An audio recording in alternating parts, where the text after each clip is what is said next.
Assalamualaikum ya akhi ya ukhti. Assalamualaikum ya akhi ya ukhti.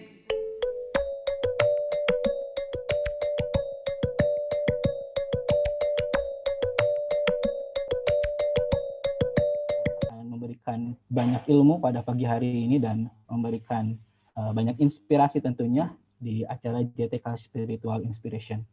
Alhamdulillah kajian ini merupakan kajian yang kedua setelah pada awal perdana kita menyelenggarakan JTK Spiritual di bulan Ramadan, dan alhamdulillah pada pagi hari ini kita akan memulai salah satu seri kajian terkait dengan sains dan teknologi Islam. Di hadapan kita semua sudah ada pemateri yang insya Allah akan memberikan ilmu-ilmu kajian-kajian terkait dengan sains dan teknologi Islam. Kami ucapkan terima kasih kepada para Bapak Ibu dan juga para mahasiswa yang tadi saya lihat juga ada banyak mahasiswa yang ikut serta pada kajian hari ini. Mudah-mudahan kita semua bisa menyaksikan kajian dari awal sampai akhir. Bapak Ibu semua, sebelum kajian ini dibuka, izinkan saya untuk membacakan kalam ilahi, ayat suci Al-Quran. Mudah-mudahan dengan dibacakannya ayat Al-Quran ini lebih memberikan semangat dan juga memberikan jadi pengingat ya bagi kita semua dalam menjalankan setiap aktivitas ini didasari dengan ibadah ke Allah Subhanahu wa taala. Surat yang akan dibacakan adalah surat Al-Mulk ayat 1 sampai 5. Barangkali Bapak Ibu juga bisa sambil membuka Al-Qur'annya dan bisa membaca di rumahnya masing-masing. A'udzu billahi minasy syaithanir rajim. Bismillahirrahmanirrahim. Tabarakalladzi biyadihil mulku wa huwa ala kulli syai'in qadir. الذي خلق الموت والحياة ليبلوكم أيكم أحسن عملا وهو العزيز الغفور الذي خلق 7 سماوات طباقا ما ترى في خلق الرحمن من تفاوت فارجع البصر هل ترى من فطور ثم ارجع البصر كرتين ينقلب إليك البصر خاسئا وهو حسير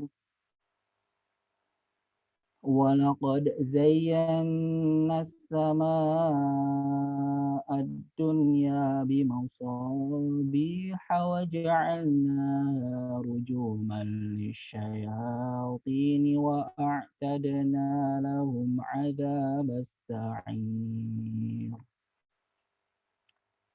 Dengan menyebut nama Allah yang Maha Pengasih lagi Maha Penyayang. Maha suci Allah yang menguasai segala kerajaan dan Dia Maha Kuasa atas segala sesuatu, yang menciptakan mati dan hidup untuk menguji kamu, siapa di antara kamu yang lebih baik amalannya. Dan Dia Maha Perkasa, Maha Pengampun, yang menciptakan 7 langit berlapis-lapis. Tidak akan kamu lihat sesuatu yang tidak seimbang pada ciptaan Tuhan yang Maha Pengasih. Maka lihatlah sekali lagi, adakah kamu bisa lihat sesuatu yang cacat? Kemudian ulangi pandanganmu sekali lagi dan sekali lagi, niscaya pandanganmu akan kembali kepadamu tanpa menemukan cacat, dan ia pandanganmu ada dalam keadaan letih. Dan sungguh telah kami hiasi langit yang dekat dengan bintang-bintang, dan kami jadikan bintang-bintang itu sebagai alat pelempar setan, dan kami sediakan bagi mereka azab neraka yang menyala-nyala. Shadaqallahul Azim. Mudah-mudahan ayat Al-Quran yang dibacakan bisa menambah keimanan bagi kita semua dan juga menjadi pengingat tentunya dan juga menjadi bahan tafakur bagi kita semua bahwasanya segala sesuatu yang ada di muka bumi ini adalah merupakan sumber yang bisa kita manfaatkan untuk menjadi ladang kita untuk beribadah kepada Allah Subhanahu wa taala. Bapak Ibu serta para peserta kajian CTK Spiritual Inspiration, kita beranjak kepada acara selanjutnya yaitu sambutan dari Ketua Jurusan Teknik Komputer dan Informatika Bapak Bambang Wisnuadi. Pada Pak Bambang kami persilahkan.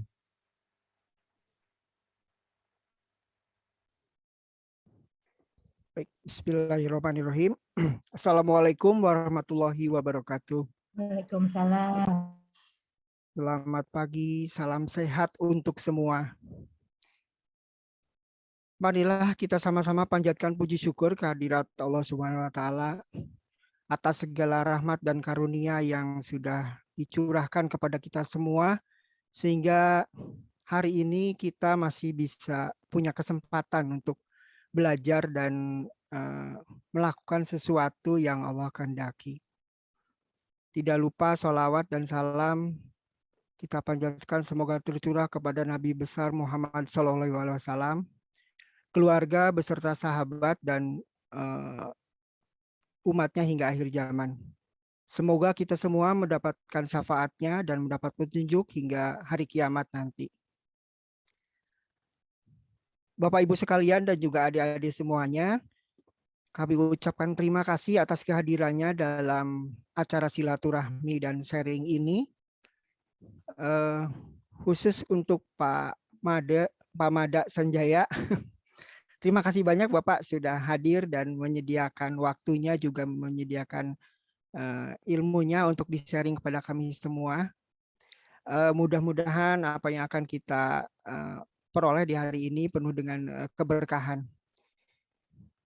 Bapak Ibu sekalian, bahwa kita semua tahu bahwa banyak penemuan fenomenal yang terjadi di sejarah kehidupan manusia. Dan kalau kita lihat, ternyata kontribusi kaum muslimin khususnya ternyata cukup signifikan di masa lalu. Tetapi di masa sekarang kelihatannya dominasi kontribusi itu lebih banyak bukan oleh orang muslim barangkali ya. Nah, oleh karena itu kita sebagai generasi penerus tidak ada salahnya untuk belajar dari sejarah. Belajar bagaimana mengenal orang-orang pendahulu kita. Sehingga bagaimana proses itu bisa terjadi sehingga bisa melahirkan karya-karya yang luar biasa. Yang bisa bermanfaat bagi umat manusia gitu. Jadi oleh karena itu mari kita sama-sama sebagai pembelajar, kita semua sebagai sivitas akademika tidak henti-hentinya untuk belajar, menggali dan mengenal lagi ilmu pengetahuan dan teknologi agar peluang dan kondisi kita yang saat ini diberikan anugerah berupa umur itu bisa bermanfaat lagi. Salah satunya adalah dengan menggali dari sejarah yang ada. Kita cari hikmahnya, kita dapatkan inspirasinya. Mudah-mudahan melalui kegiatan seperti ini, kita semua ke depan bisa juga melahirkan suatu karya yang bermanfaat bagi diri sendiri dan juga lingkungan sekitar. Mudah-mudahan insya Allah. Gitu ya. Dan di samping itu juga mudah-mudahan terutama untuk adik-adik mahasiswa ini yang hadir, menjadi penyemangat gitu. Bahwa apa yang kita lakukan itu tidak hanya bernilai duniawi. Jadi kalaupun kita melakukan publikasi misalkan, mari kita sama-sama niatkan itu adalah kontribusi kita untuk kemanusiaan, kontribusi kita atas nama Sang Pencipta Allah Subhanahu wa taala agar bermanfaat bagi banyak pihak gitu ya. Nah, oleh karena itu mari kita sama-sama menyimak paparan hari ini yang akan disampaikan insya Allah oleh Pak Mada dan mungkin nanti akan berseri ya Pak Mada ya. Jadi hari ini kita belajar ilmu dasar tentang matematik ya, trigonometri. Nanti ke depan kita akan belajar bagaimana penerapannya di bidang robotik ataupun kriptografi atau mungkin bidang-bidang lain nanti kita lihat. Mudah-mudahan inspirasinya bisa kita peroleh dan menjadi penyemangat kita untuk terus belajar lagi, tidak henti-hentinya untuk menggali lagi potensi yang ada pada diri kita dan juga pada alam semesta ini, sehingga kita semua bisa menjadi orang-orang yang bermanfaat dan hidup kita penuh dengan keberkahan. Terakhir saya ucapkan terima kasih kepada panitia ini yang dengan segala keterbatasannya, karena memang saya menyadari teman-teman kita juga ada yang sakit, yang terkena COVID dan juga masih berjuang saat ini. Mari kita sama-sama doakan semoga saudara-saudara dan teman-teman kita yang sedang sakit segera diberikan kesembuhan. Ya, dan tentu saja kesabaran dalam menjalani semua ujian ini. Insya Allah ujian yang dilandasi dengan diterima dengan kesadaran dan kesabaran akan menjadi pelebur dosa, sehingga kita kelak kalau menghadap kepadanya dalam keadaan suci fitrah. Dan mungkin tidak panjang, sekali lagi terima kasih yang ingin saya sampaikan kepada semuanya yang sudah hadir dan juga guru-guru saya. Ini juga ada alumni ternyata yang hadir, alhamdulillah. Terima kasih. Saya mohon maaf tidak bisa menyapa satu persatu. Mudah-mudahan sekali lagi silaturahmi kita hari ini diberkahi dan kita semua mendapatkan manfaat yang maksimal. Itu saja tanpa panjang lebar, dan saya persilahkan waktunya nanti kepada moderator dan materi untuk menyampaikan materi hari ini. Terima kasih. Assalamualaikum warahmatullahi wabarakatuh. Waalaikumsalam warahmatullahi wabarakatuh. Terima kasih kepada Pak Bambang yang telah memberikan motivasinya ya untuk kita semua. Baik Bapak Ibu semua, sebentar lagi kita akan menginjak kepada acara yang utama, yaitu acara kajian yang insya Allah akan disampaikan oleh Pak Mada.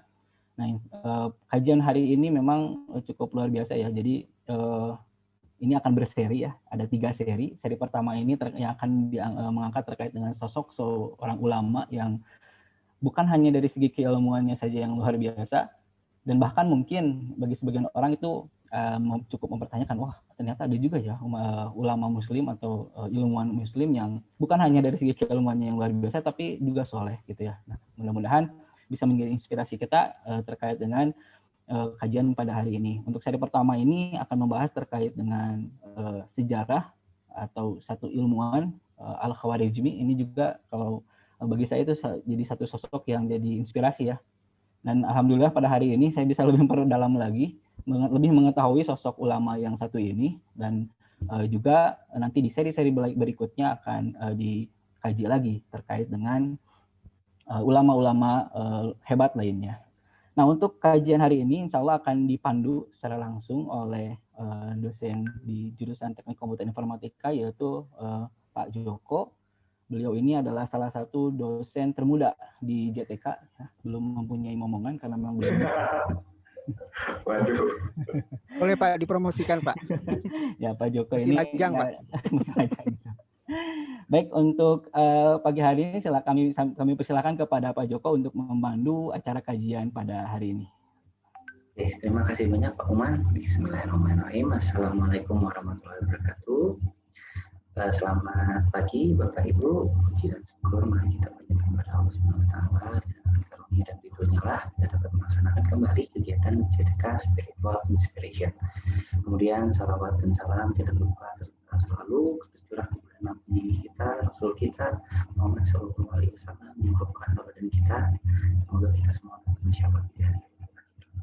Perkenalkan Bapak Ibu, adik-adik dan rekan-rekan sekalian, saya Joko Cahyo Utomo yang diamanahi oleh panitia untuk jadi moderator untuk hari ini. Nah, sebelumnya ini saya ingin mengucapkan terima kasih banyak kepada Pak Mada Sanjaya yang mau menyempatkan waktunya berbagi ilmu nih di sini dengan kami, cerita inspirasi pada kajian hari ini, dan juga kepada panitia yang mau mengorbankan waktu, tenaga demi terselenggaranya acara yang luar biasa ini. Semoga terlaksananya acara ini menjadi amal jariah bagi pemateri dan panitia karena dapat memberikan ilmu, inspirasi kepada semua peserta yang mengikuti kegiatan ini. Oke, mungkin sebelum masuk ke dalam materi ya ini yang disampaikan oleh Pak Mada Sanjaya, ini izinkan saya untuk menyampaikan beberapa hal tentang profil beliau. Kalau yang kata pepatah sih, Kalau tidak kenal maka tak sayang gitu. Nah, mari kita berkenalan dengan beliau. Tapi sebelumnya ini punten Pak Mada mungkin tidak lengkap karena kalau dari CV yang saya terima ini CV-nya total 45 halaman. Jadi halaman lebih panjang daripada pemateri sebelumnya gitu. Dan oleh panitia ini saya diminta 5 menit disampaikan. Waduh, bingung saya. Gimana caranya ini gitu. Oke. Baik, sebenarnya siapa sih Pak Mada Sanjaya ini? Beliau ini bernama lengkap Mada Sanjaya WS. Ini saya juga masih bingung. WS-nya ini dari kemarin saya coba cari apa sih kepanjangannya gitu. Belum nemu sampai sekarang. Gitu. Kemudian beliau lahir di Cirebon tanggal 11 Oktober 1985 dan menyelesaikan S1 S2-nya di Fisika Institut Pertanian Bogor, IPB kita kenalnya. Dan S3 beliau di bidang pemodelan dan komputasi matematika University Malaysia yang selesainya pada tahun 2012. Hobi beliau ini sehari-hari adalah membuat robot, riset, dan menulis. Nah, kalau bidang penelitiannya, beliau ini bidangnya ada di robotik dan embedded system, computer vision, speech recognition, machine learning, mathematics modeling, chaotic signal processing. Nah, beliau ini juga merupakan penggiat kajian sains dan peradaban Islam, dan beliau merupakan dosen jurusan fisika UIN Sunan Gunung Jati di Bandung. Nah, kalau saya cek sih di sama Polban jaraknya kurang lebih 20 km ya. Jadi ini termasuk tetangga kita gitu. Nanti mungkin kita bisa main-main lah sana gitu ya, Pak ya. Bener, Pak. Oke, mungkin agar lebih jelas ini saya izin share screen. Mungkin ada sedikit tampilan yang ingin saya share. Jadi ini kalau kita kan untuk mengenal dosen kan mungkin salah satunya bisa menggunakan ini gitu. Ini yang dari Sinta. Jadi beliau ini punya banyak sekali hasil penelitian yang telah dipublikasikan dalam bentuk buku. Kalau saya lihat di CV-nya sekitar 50 bukuan yang sudah dikomersialisasikan oleh publisher nasional. Dan ada banyak sekali publikasinya beliau, penelitian beliau yang berbentuk proceeding, jurnal baik dari nasional maupun internasional. Di mana di antaranya 70 kalau tidak salah itu adalah Scopus, terindeks Scopus dengan H-indeksnya beliau kalau di Scopus 16 dan kalau untuk di Google Scholar itu 17 gitu. Ini luar biasa sampai beliau juga dapat penghargaan di tahun 2020 kemarin sebagai 500 peneliti terbaik dari Kemenristek gitu. Dan posisi beliau di kampus ini kalau kita lihat di sini ini beliau posisinya ada di ranking 1 nih. Wah, ini jadi selain belajar tentang kajian hari ini mungkin kita juga bisa minta tips trik nih kepada beliau tentang publikasi itu bagaimana sebenarnya. Gitu. Beliau juga merupakan founder di Bolabot yang merupakan startup berbasis riset edukasi robotika yang mungkin kalau lebih jelasnya dengan karya beliau ini saya izin mungkin share link di kolom chat. Jadi ini kalau misalnya Bapak Ibu tertarik, ini adalah salah satu produk yang beliau buat. Ini yang dipasang di pin YouTube-nya itu adalah EN-Bot, Electronical Human Robot versi 4.0 yang ini bisa berekspresi, jadi senyum, kemudian sedih, kemudian juga bisa membaca surah-surah Al-Quran, Al-Quran, kemudian mengenali teks, mengenali bentuk, dan lainnya. Jadi ini luar biasa ini penelitian beliau ini. Wah, jadi saya juga tertarik pengen seperti itu gitu.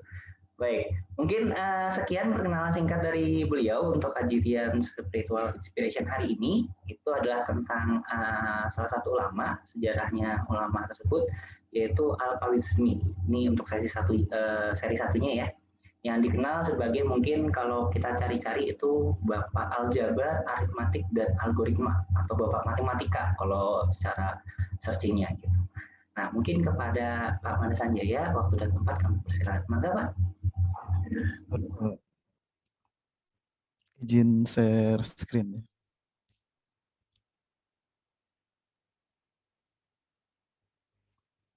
Sudah tampilkah? Sudah Pak, jelas. Alhamdulillah. Bismillahirrahmanirrahim. Assalamualaikum warahmatullahi wabarakatuh. Alhamdulillahirabbil alamin. Allahumma sholli ala Muhammad wa ala alihi wa sahbihi ajmain. Amma ba'd. Puji syukur kehadirat Allah Subhanahu wa taala di masa yang serba sulit pada hari ini kita masih dapat bersilaturahim bisa berkenalan, bisa saling sharing dalam kegiatan hari ini. Jazakallahu khair disampaikan kepada para pimpinan dari prodi atau program studi Teknik Komputer dan Informatika, dan juga pada para panitia sekalian, juga pada para peserta. Salam serta salam kita sampaikan pada teladan kita, qudwah kita, Nabi besar Muhammad Sallallahu Alaihi Wasallam, yang karenanya hari ini kita bersaudara ya. Untuk materi pada hari ini, temanya sebenarnya ketika diminta oleh panitia saya juga agak bingung mau menyampaikan materi apa yang pertama. Tapi karena di periode peradaban Islam yang paling awal ini yang terkenal adalah Al-Khwarizmi, maka ya, di sesi pertama ini saya akan menyampaikan kontribusi ilmiah Muhammad Ibnu Musa Al-Khwarizmi.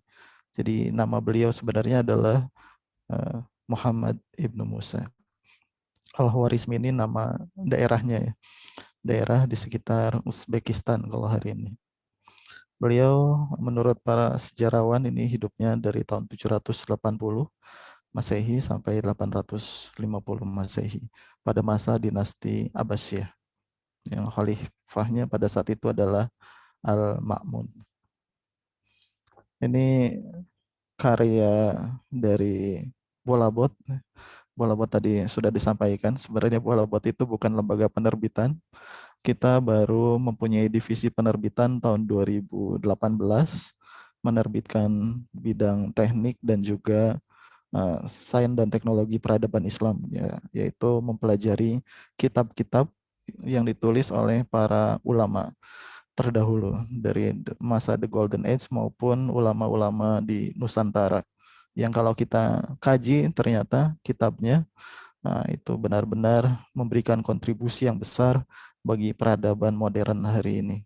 Dan yang salah satunya adalah Al-Khwarizmi. Ini adalah motivasi bagi kita sekalian, bagi umat Islam khususnya, yaitu Al-Quran dari Allah Ta'ala. Intinya adalah agar kita senantiasa belajar, mengkaji, meneliti, dan menuliskan ilmu. Ya, menuliskan ilmu. Ya, tadi sempat disampaikan oleh Pak Pimpinan bahwa ketika kita menulis paper atau jurnal atau buku, niatkanlah itu adalah untuk menaati perintah dari Allah Subhanahu wa taala, dan ini ada ayatnya dalam Al-Qur'an. Katakanlah sekiranya lautan menjadi tinta untuk menulis kalimat-kalimat Tuhanku alam semesta ini, sungguh habislah lautan itu sebelum habis ditulis kalimat-kalimat Tuhanku, meskipun kami datangkan tambahan sebanyak itu pula. Ini sampai diulang pada ayat yang lainnya. Kemudian sebelum kita masuk pembahasan pada sosok dari Al-Khwarizmi, kita overview terlebih dahulu kontribusi sains dan teknologi peradaban Islam. Di sini walaupun tidak lengkap, hanya sebagian yang disampaikan. Ya, mudah-mudahan mewakili dari begitu besarnya kontribusi peradaban Islam. Ini adalah catatan dari profesor di Inggris, seorang penggiat Muslim Heritage, menyampaikan ini sejarah peradaban dari sebelum pra-Islam ya, kemudian masa Islam sampai abad modern ini, dan yang masa periode Muslim, the Golden Age ini yang jarang sekali banyak dikaji. Jarang sekali banyak dikaji. Karena itulah kita mulai melakukan kajian terhadap bukan hanya sejarahnya saja, tapi yang kita kaji adalah kitab yang ditulis oleh ulama tersebut dan kaitannya dengan peradaban hari ini.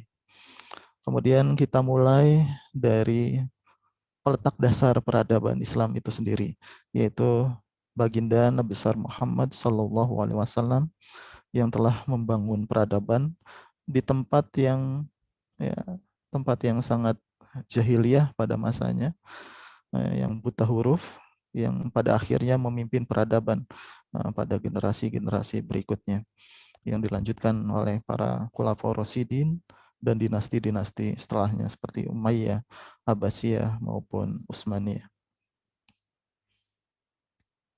Ini adalah negeri 1001 malam, kota Baghdad ya.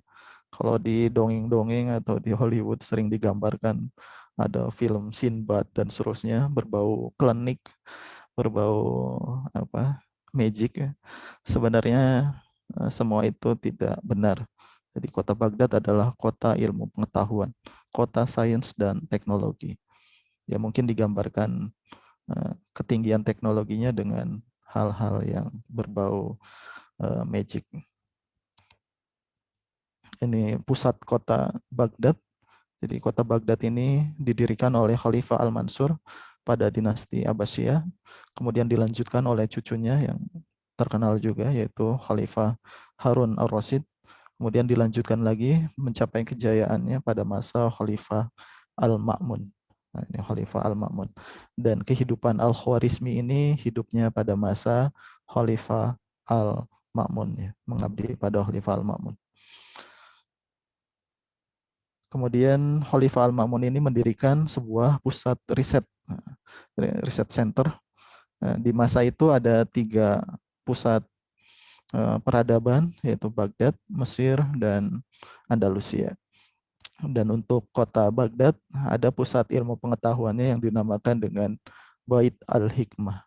Di dalam Bait Al-Hikmah ada sebuah laboratorium yang disebut Observatorium Al-Samisiyah. Muhammad Ibnu Musa Al-Khwarizmi ini dia adalah seorang direktur dari Observatorium Al-Samisiyah di Bait Al-Hikmah kota Baghdad pada saat itu. Dan di masa itu kegiatan Bait Al-Hikmah ini adalah sebuah tempat riset center, tempat pengajaran, pendidikan, pengabdian, laboratorium, observatorium, luar angkasa dan seterusnya.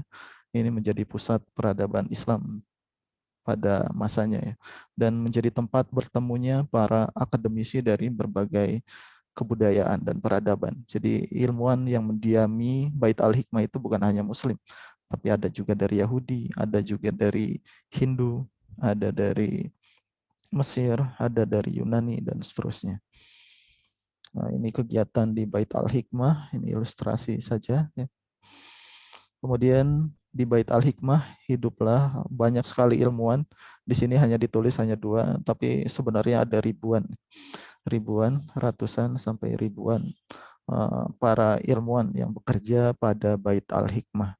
Salah satu yang menonjol adalah Muhammad Ibnu Musa Al-Khwarizmi.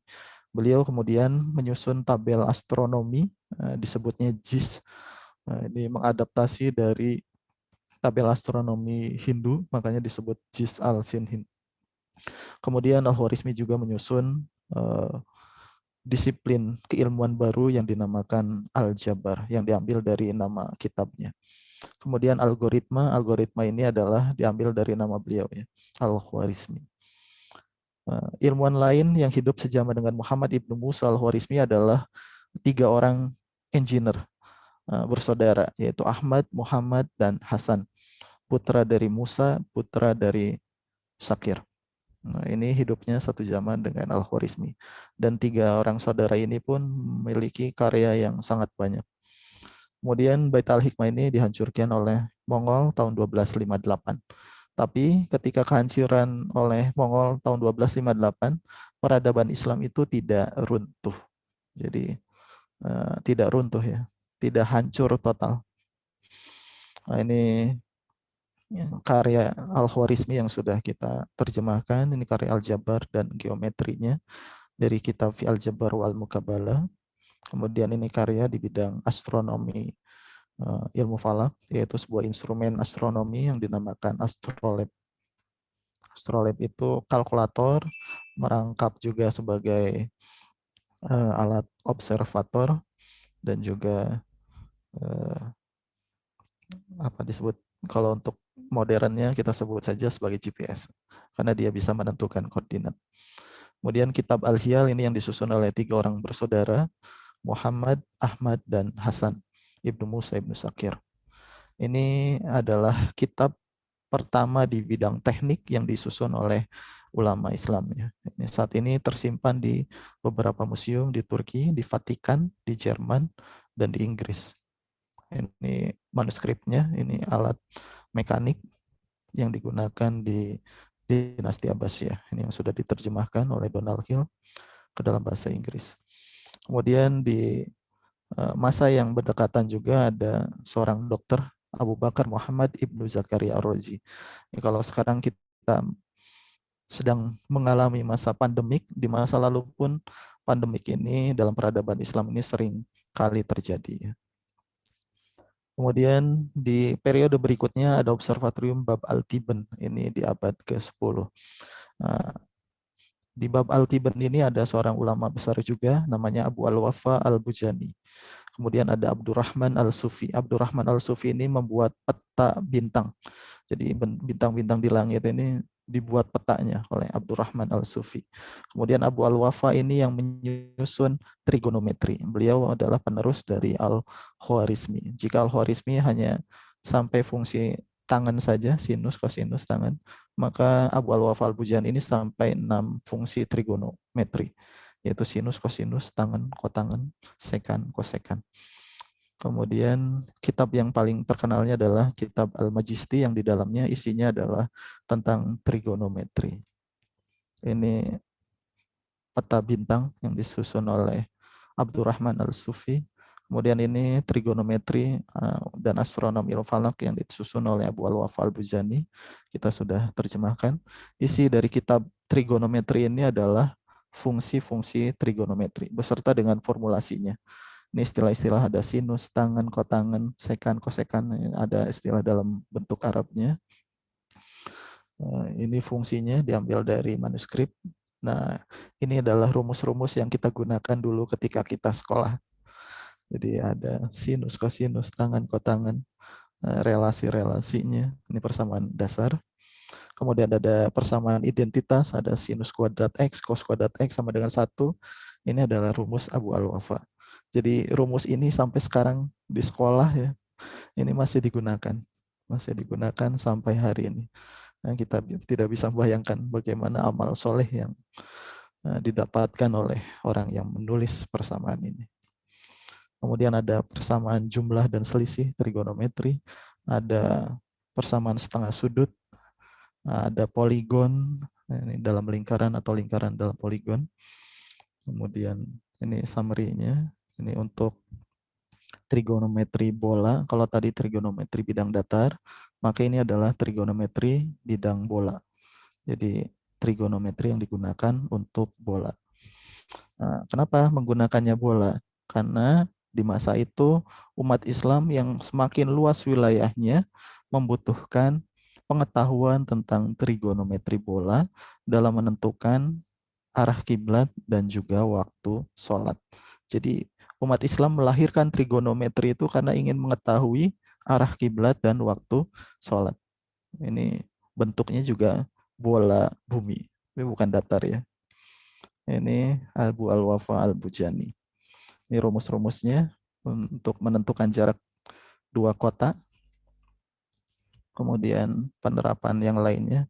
Kalau kita buka Google Map, ya, nanti akan ada jarak, kita bisa menentukan jarak antara 2 lokasi. Maka 1000 tahun yang lalu umat Islam sudah mengetahui metode bagaimana menentukan jarak antara 2 lokasi di permukaan bumi. Kemudian untuk menentukan arah kiblat, Samad Al-Qiblah, ini kitab Al-Majisti untuk menentukan arah kiblat. Nah, ini rumusnya pun persis sama dengan rumus modern, yaitu menggunakan tangannya. Nah, ini trigonometrinya trigonometri bola. Dan kita sudah bandingkan dengan metode modern, hasilnya sama. Dan di tahun 2018-17 kita sudah membuat algoritma dari Abu Al-Wafa Al-Bujani ini diterapkan pada microcontroller. Kemudian untuk menunjukkan arah kiblat dengan inputnya adalah dari GPS dan juga kompas. Nah, ini sama seperti yang ada di handphone kita ketika kita ingin menentukan arah kiblat. Di dalam handphone kita itu ada algoritma. Algoritma itu isinya adalah trigonometri bola. Dan trigonometri bola itu yang menyusun pertamanya adalah Abu Al-Wafa Al-Bujani. Jadi ini penelitian yang kami lakukan. Ya, bukan hanya bikin alat, tapi kita kaji sampai sejarahnya. Sampai kemana. Kemudian Abu Al-Wafa Al-Bujani juga punya murid namanya adalah Abu Nasr Mansur Ibn Iraq. Abu Nasr Mansur Ibn Iraq juga punya murid lagi, ini yang terkenal, yaitu Abu Rayhan Al-Biruni. Nah, ini Al-Biruni. Ini karyanya luar biasa, sangat banyak, ada 185 kitab yang ditulis oleh Abu Rayhan Al-Biruni. Abu Rayhan Al-Biruni ini hidup satu zaman dengan Ibnu Sina, ahli kedokteran, yang karyanya kalau di literatur ini jauh lebih banyak lagi, sekitar 400 kitab yang ditulis oleh Ibnu Sina. Abu Rayhan sekitar 185. Dan kebanyakan tema dari Abu Rayhan Al-Biruni ini berbagai bidang ya. Jadi ada astronomi, matematika, kedokteran, farmasi. Jadi seorang polimat ya. Di masa lalu kebanyakan ulama Islam itu seorang polimat. Jadi menguasai beberapa ilmu pengetahuan, tidak hanya satu. Jadi sesuai kebutuhan pada zamannya. Kemudian ini guru dari Abu Rayhan Al-Biruni, yaitu Abu Nasr Mansur Ibn Iraq. Kita sudah terjemahkan juga, ini yang menemukan teorema sinus untuk trigonometri bola. Kemudian Abu Rayhan Al-Biruni ini sendiri disebut Al-Ustad fil Ulum karena menguasai beberapa disiplin ilmu. Ada geodesi karena dia adalah yang melakukan pengukuran jari-jari bumi pertama kali, ya, melakukan pengukuran keliling bumi dengan matematika ya tentunya. Kemudian beliau juga ahli di bidang farmasi atau materia medika untuk pembuatan obat. Beliau juga ahli astronomi, kemudian beliau juga ahli dalam bidang matematika. Dan beliau disebut juga Bapak Antropologi India, karena beliau menyusun tentang India, ya, kehidupan orang-orang di India, keagamaan di India. Disebut sebagai Bapak Antropolognya India. Hidupnya di kota Ghazni, sekarang wilayah Afghanistan. Ini karyanya, salah satunya. Ini adalah mechanical calendar, jadi kalender mekanik. Ya. Kemudian ada astrolabe. Ini kalau zaman sekarang gampangnya menyebut astrolabe itu adalah GPS. Tapi GPS bisa sekaligus sebagai alat hitung juga. Ini yang sudah kita terjemahkan dari kitab Al-Biruni, salah satu kitabnya dari 185. Kita hanya baru membahas beberapa. Ini adalah kitab Tahdid Nihayat Al-Amakin Litasi Masafat Al-Masakin. Nah, di sini ada 26 bab yang kita analisis hanya di bab 25 saja, yaitu membahas tentang jarak antara dua kota, pengukuran jari-jari bumi, dan metode untuk menentukan arah kiblatnya. Kemudian karya beliau yang lain adalah tentang piknometer. Jadi kalau kita search di Wikipedia, ngetik piknometer, maka akan muncul Al-Biruni sebagai penemu, inventor pertamanya. Kemudian ada optika Al-Hasan Ibnu Al-Haytham. Orang Barat menyebutnya Al-Hazen. Hari ini kita bisa bertatap wajah, ya, bertatap muka dengan menggunakan kamera, itu adalah atas jasa ulama Islam, yaitu Al-Hasan Ibnu Al-Haytham. Karena beliau adalah yang peletak dasar optika dan penemu kamera obskura pertama. Beliau dilahirkan di kota Basrah, kemudian hidup di kota Kairo di Mesir pada dinasti Fatimiyah. Kemudian beliau menemukan optika itu justru ketika beliau di dalam penjara yang gelap. Jadi beliau melakukan gagal dalam sebuah tugas yang diperintahkan oleh Al-Hakim bi Amrullah, seorang penguasa dinasti Fatimiyah yang terkenal dengan kekejamannya waktu itu. Kemudian Karena itulah maka beliau dipenjara. Tapi ketika beliau di dalam penjara itulah beliau menyusun sebuah kitab namanya kitab Al-Manadir yang isinya adalah tentang optika. Justru di balik kegelapan penjara itu beliau menemukan ilmu tentang optik. Dan hari ini kita menggunakan kamera pun itu adalah hasil jerih payah dari Ibnu Al-Haytham.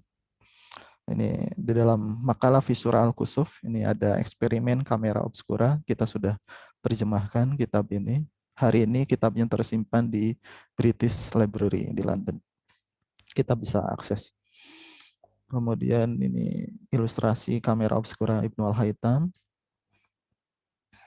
Ini gambaran yang kalau kita lakukan rekonstruksi, jadi kita membuat sebuah ruangan gelap di kamar misalnya, kemudian hanya menyisakan satu celah pada dinding. Kemudian kita letakkan layar pada balik dindingnya, jadi semuanya gelap kecuali satu titik lubang ini. Maka pada balik dinding ini akan terbentuk bayangan. Nah, bayangan ini adalah persis sama dengan bayangan objek yang ada di hadapannya. Nah, hanya sifatnya terbalik. Nyata terbalik, diperkecil.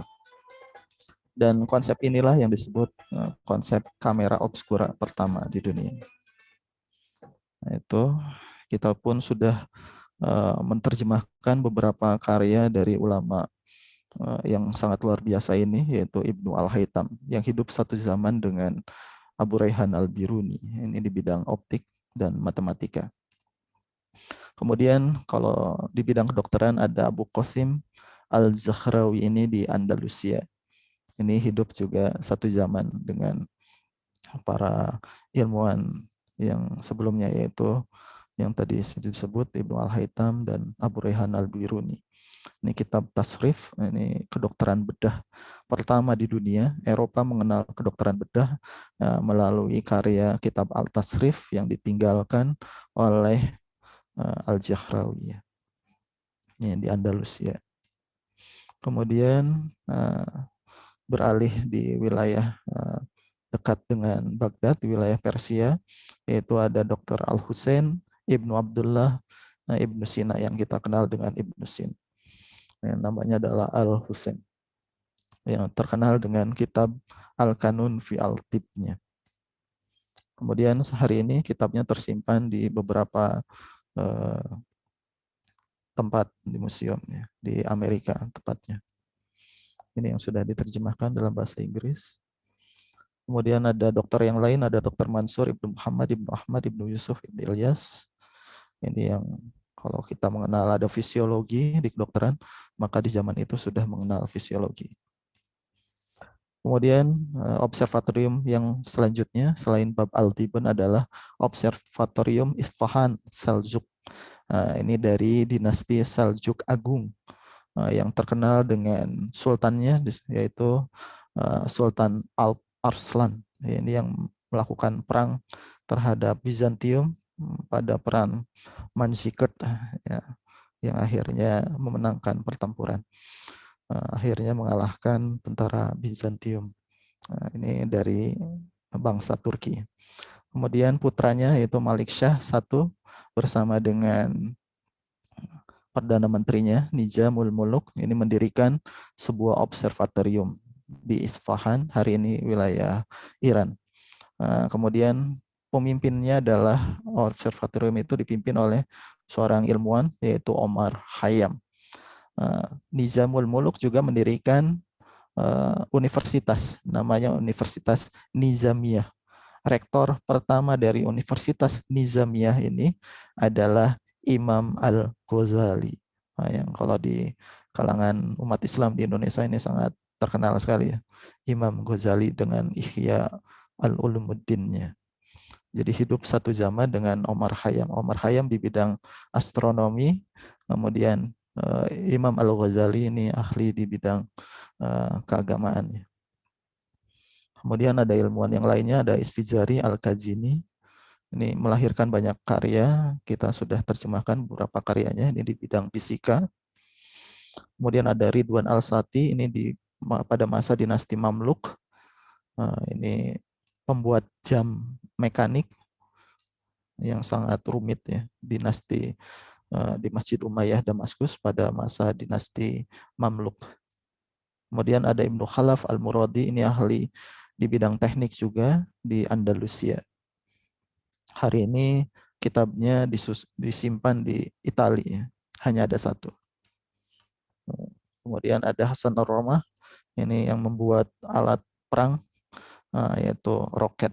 Jadi di masa lalu umat Islam ini menguasai teknologi militer yang sangat kuat sekali. Kemudian ada Aran Bugba Az-Zarakdas, ini juga dari dinasti Mamluk, ini membuat roket juga sama. Kemudian pada tahun 1136-1206 ini adalah bapak robotika atau bapaknya teknik di bidang teknik mesin, yaitu yang membuat robot pertama kali, yaitu Al-Syekh Rois Al-Amal Badi Al-Zaman Abul Is Ibn Ismail Ar-Razaz Al-Jajari. Ini dinastinya adalah dinasti Artukid di bawah kekuasaan Ayyubiyah, masih di bawah dinasti Ayyubiyah, Salahuddin Al-Ayyubi. Kemudian ini manuskripnya hari ini tersimpan di berbagai museum di Eropa, dan kita sudah menerjemahkan kitabnya juga dalam bahasa Indonesia, ini dalam bahasa Inggris dan tahqiq dalam bahasa Arab. Ini isi dari kitabnya, ada 10 tipe jam air dan jam lilin, ada 10 tipe robot penuang air, ada 10 tipe robot otomatisasi untuk wudhu, ada 10 air mancur dan alat musik otomatis, ada 5 tipe mesin pompa air, dan lain-lain. Ini banyak sekali. Ini robot ya. Ini robot untuk water clock. Ini bentuknya. Kemudian ini adalah Castle water clock.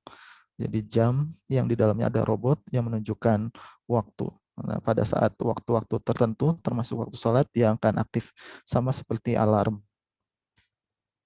Ini sistemnya mekanik, dan di dalam sistem robot ini ada hal yang sangat menarik, yaitu sistem camshaft, kontrol robot musisi dari Al-Jajari. Jadi disebutnya programmable robot, tapi programmable-nya bukan diprogram seperti hari ini yang sering kita buat, tapi programmable di sini adalah dalam bentuk mekanik. Jadi membuat robot bisa bermain musik dan bisa berirama musiknya. Ini robot yang lain karya Al-Jajari, nanti akan kita bahas di pertemuan sesi yang lain. Nah, kemudian karya Al-Jajari yang luar biasa yang hari ini kita gunakan adalah sistem engkol. Nah, ini sistem engkol modern ya, yang kita gunakan di motor, di mobil, di pesawat, ini pasti ada sistem engkol. Ini karya dari Al-Jajari, yaitu kitab Al-Hiyal. Ini kita sudah terjemahkan kitabnya. Kemudian ada Observatorium Maraghe.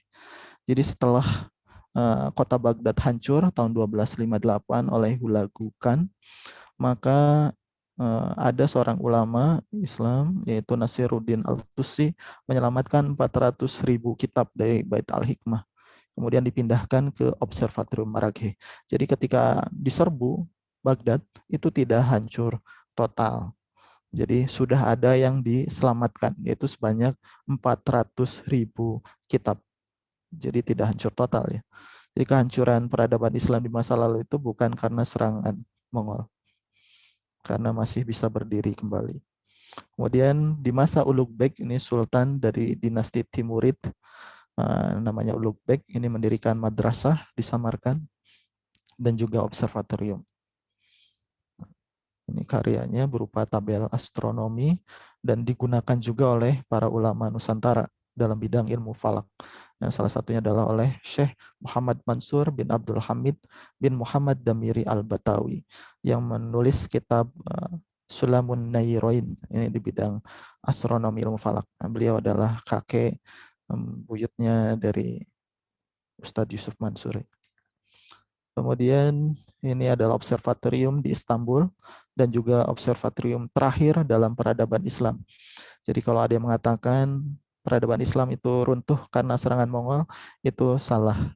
Karena setelah periode Mongol menghancurkan Baghdad, peradaban Islam tetap tumbuh dan terus berkembang. Ini sampai sampai akhir dari abad ke-16. Ini Observatorium Istanbul, ini berdiri tahun 1580. 1580 ini jadi. Nah, tetapi karena ada sebuah intrik politik, observatorium ini tidak berjalan lama, hanya sebentar, kemudian dihancurkan. Dan ini menjadi titik balik ya, titik balik keruntuhan peradaban Islam. Karena observatorium di masa lalu itu adalah pusat penelitian, bukan hanya mengamati bintang atau menentukan hilal seperti yang kita lakukan setiap tahun sekali itu, tapi observatorium di masa lalu itu adalah benar-benar research center. Jadi penelitian apapun dilakukan di observatorium tersebut. Nah, jadi ketika observatoriumnya dihancurkan, ya hancur pula peradaban yang dihasilkan di dalamnya. Kemudian ulama yang terakhir dalam peradaban Islam sebagai direktur dari observatorium itu adalah Taqiyuddin Muhammad Ibnu Ma'ruf As-Sami As-Sa'di. Beliau adalah seorang qadhi, ahli faqih dalam agama, tapi beliau juga adalah ahli dalam bidang teknik. Jadi bisa membuat berbagai mesin. Ini salah satunya mechanical calendar, ada mesin pompa, ada steam engine, ini ada jam, ini yang membuat adalah seorang ulama, yaitu seorang Taqiyuddin Ibnu Ma'ruf As-Sami As-Sa'di. Kemudian di masa Utsmaniyah juga ada Mimar Sinan, ini di bidang arsitektur. Kemudian di bidang geografi, ini ada kitab dari Piri Reis, ini juga dinasti Ottoman, kitab I-Bahriye, ini yang membuat peta dunia dan bentuknya silahkan bisa dilihat sendiri, bola dunia ya. Makanya ini yang menulis ini adalah ulama Islam. Kemudian ada Khatib Chalebi atau Haji Khalifah, ini dari dinasti Ottoman juga. Ini menggambarkan bola dunia, termasuk juga di dalamnya ada Indonesia. Kemudian sumber referensi, bibliografi. Ketika kita ingin mempelajari sains peradaban Islam, ada beberapa kitab. Yang pertama adalah kitab Al-Fihris, ini karya Al-Nadim. Kemudian Tarikh Al-Hukama, karya Al-Kifti. Kemudian ada Tabaqat Al-Umam, karya Said Al-Andalusi, dan lain-lain, ini banyak sekali. Kemudian untuk yang modernnya ada website namanya ISMI. Ini website yang di dalamnya berisi informasi tentang karya-karya para ilmuwan Islam. Jadi indeks yang mengindeks karya ilmuwan Islam. Misalnya Banu Musa bersaudara. Nah, dia adalah ahli di bidang teknik. Kemudian kita bisa mengecek kitabnya ada berapa dan hari ini tersimpan di mana kitabnya. Dan kita bisa mengakses. Karena hampir beberapa museum di Eropa ini open access untuk manuskrip.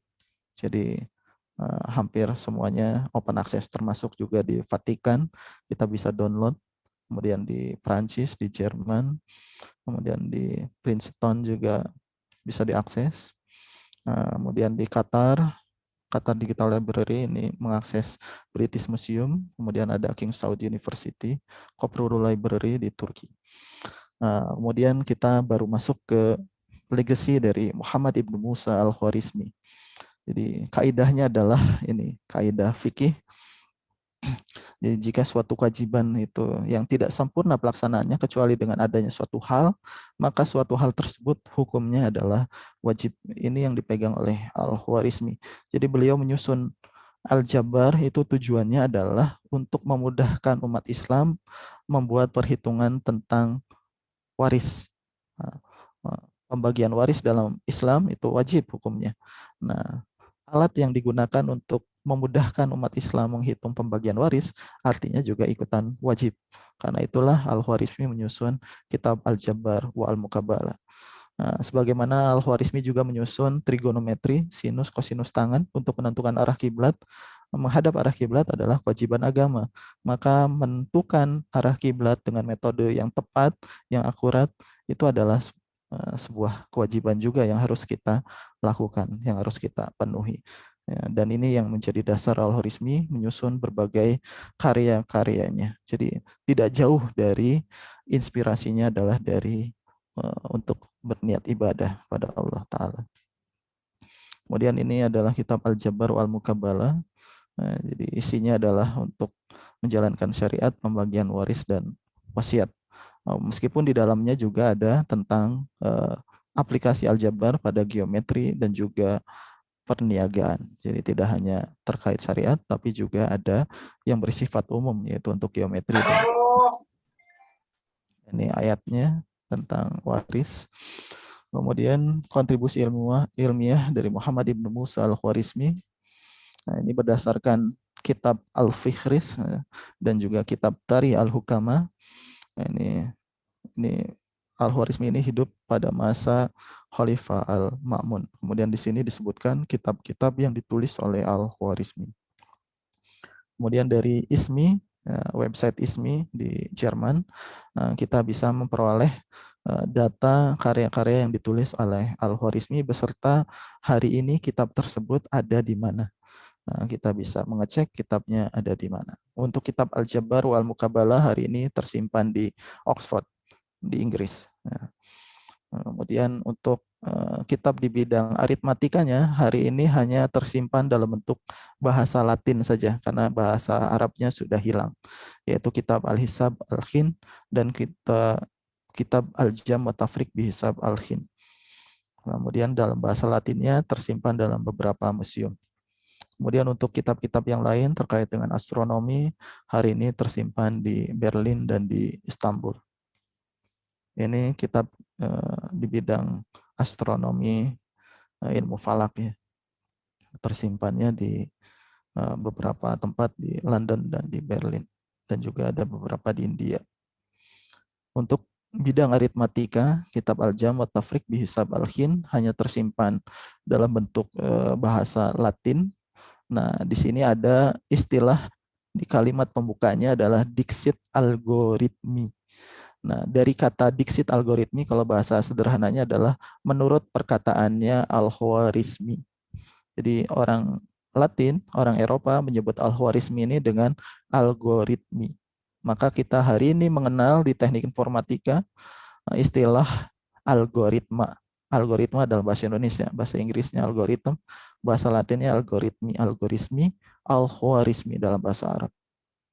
Jadi istilah algoritma itu sendiri hari ini yang kita gunakan dalam bidang teknik informatika itu diambil dari nama beliau sendiri, yaitu Muhammad ibn Musa al-Khwarizmi. Kitabnya sebenarnya adalah kitab Al-Jam wa Tafriq Bihisab Al-Khin.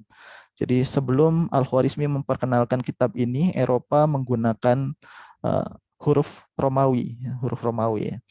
Menggunakan huruf Romawi, bukan menggunakan angka dari 0 sampai 9. Nah, karena itulah maka Eropa mengadaptasi karya dari Al-Khwarizmi ini dari angka 0 sampai 9 yang sebenarnya Al-Khwarizmi pun bukan penemunya karena Al-Khwarizmi pun menyebutkan bahwa angka 0 sampai 9 ini berasal dari Al-Hind, yaitu dari India. Kitab Al-Jam wa Tafriq Bihisab Al-Khin. Jadi kitab ini sebenarnya berasal dari peradaban India, kemudian diambil oleh Al-Khwarizmi, kemudian dibuatlah kitab yang isinya adalah metode penyelesaian aritmatika untuk penggunaan angka dari 0 sampai 9 itu.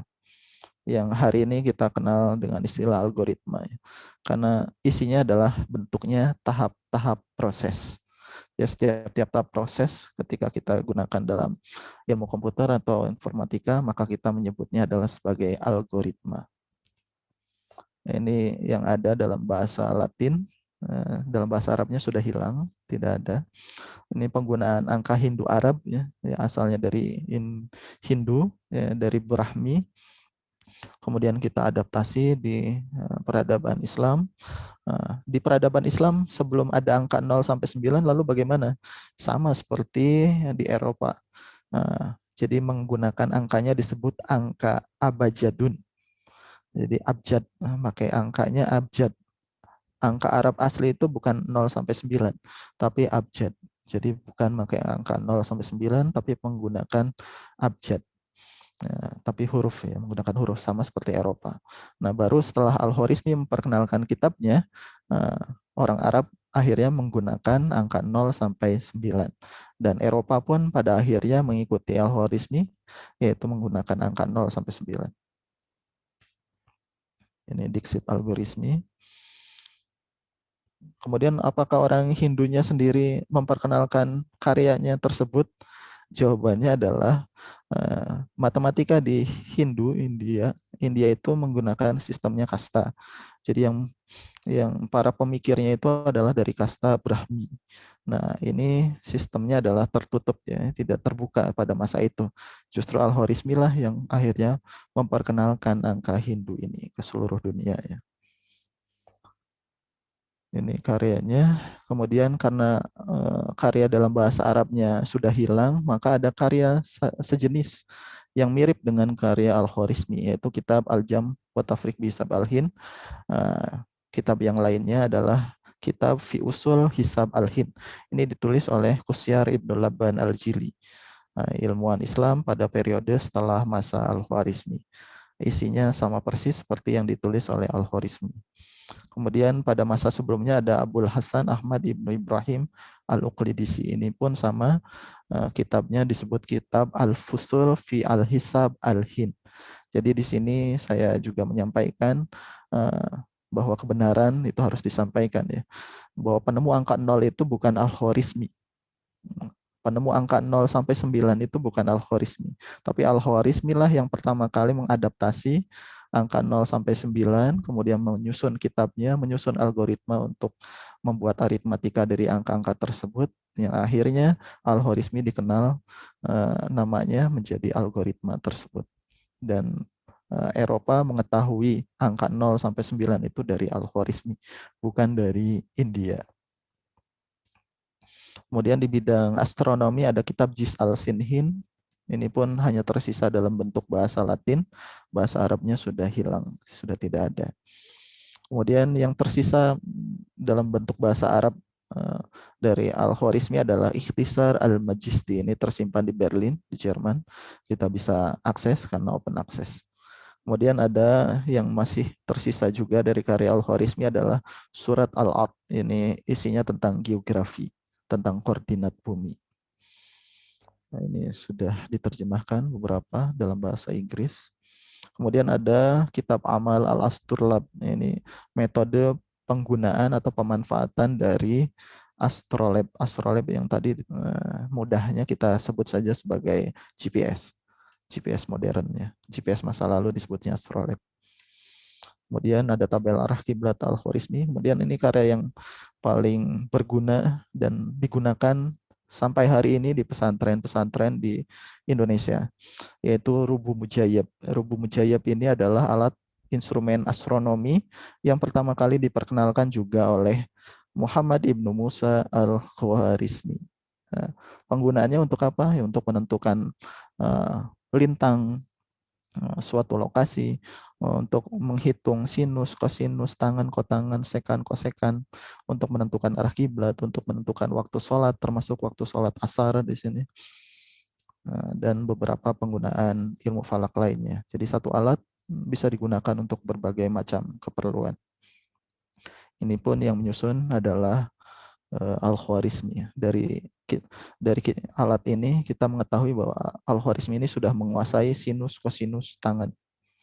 Kemudian sekan, kosekan, kotangannya nanti pada periode berikutnya, yaitu Abu Al-Wafa Al-Buzani. Kemudian ada Risalah Istikhraj Tarikh Al-Yahud. Ini tentang kalender Yahudi. Nah, kemudian ini adalah landasan dari Al-Khwarizmi. Ilmu itu suatu yang hilang dari seorang mukmin. Ia keluar mencarinya, dan jika ia mendapatkan suatu darinya, maka ia mengambilnya. Dari manapun asalnya, umat Islam ini diperintahkan untuk mencari ilmu. Ilmu itu suatu yang hilang dari seorang mukmin. Setiap kali ia mendapatkan suatu darinya, maka ia mengambilnya. Kemudian ia mencari lagi yang lainnya. Jadi kita diperintahkan untuk belajar kepada siapapun, dari peradaban manapun, selagi itu untuk tujuan beribadah kepada Allah Ta'ala. Ya, sebagaimana yang dilakukan oleh Al-Khwarizmi. Beliau mengambil angka dari Hindu, kemudian membuat aritmatika, kemudian beliau juga menggunakan tabel astronomi Hindu juga, yaitu Jis al-Sinhin, dan juga bahkan membuat kalender juga dari kalender Yahudi, diadaptasi dari berbagai peradaban yang lain yang sudah berkembang sebelumnya.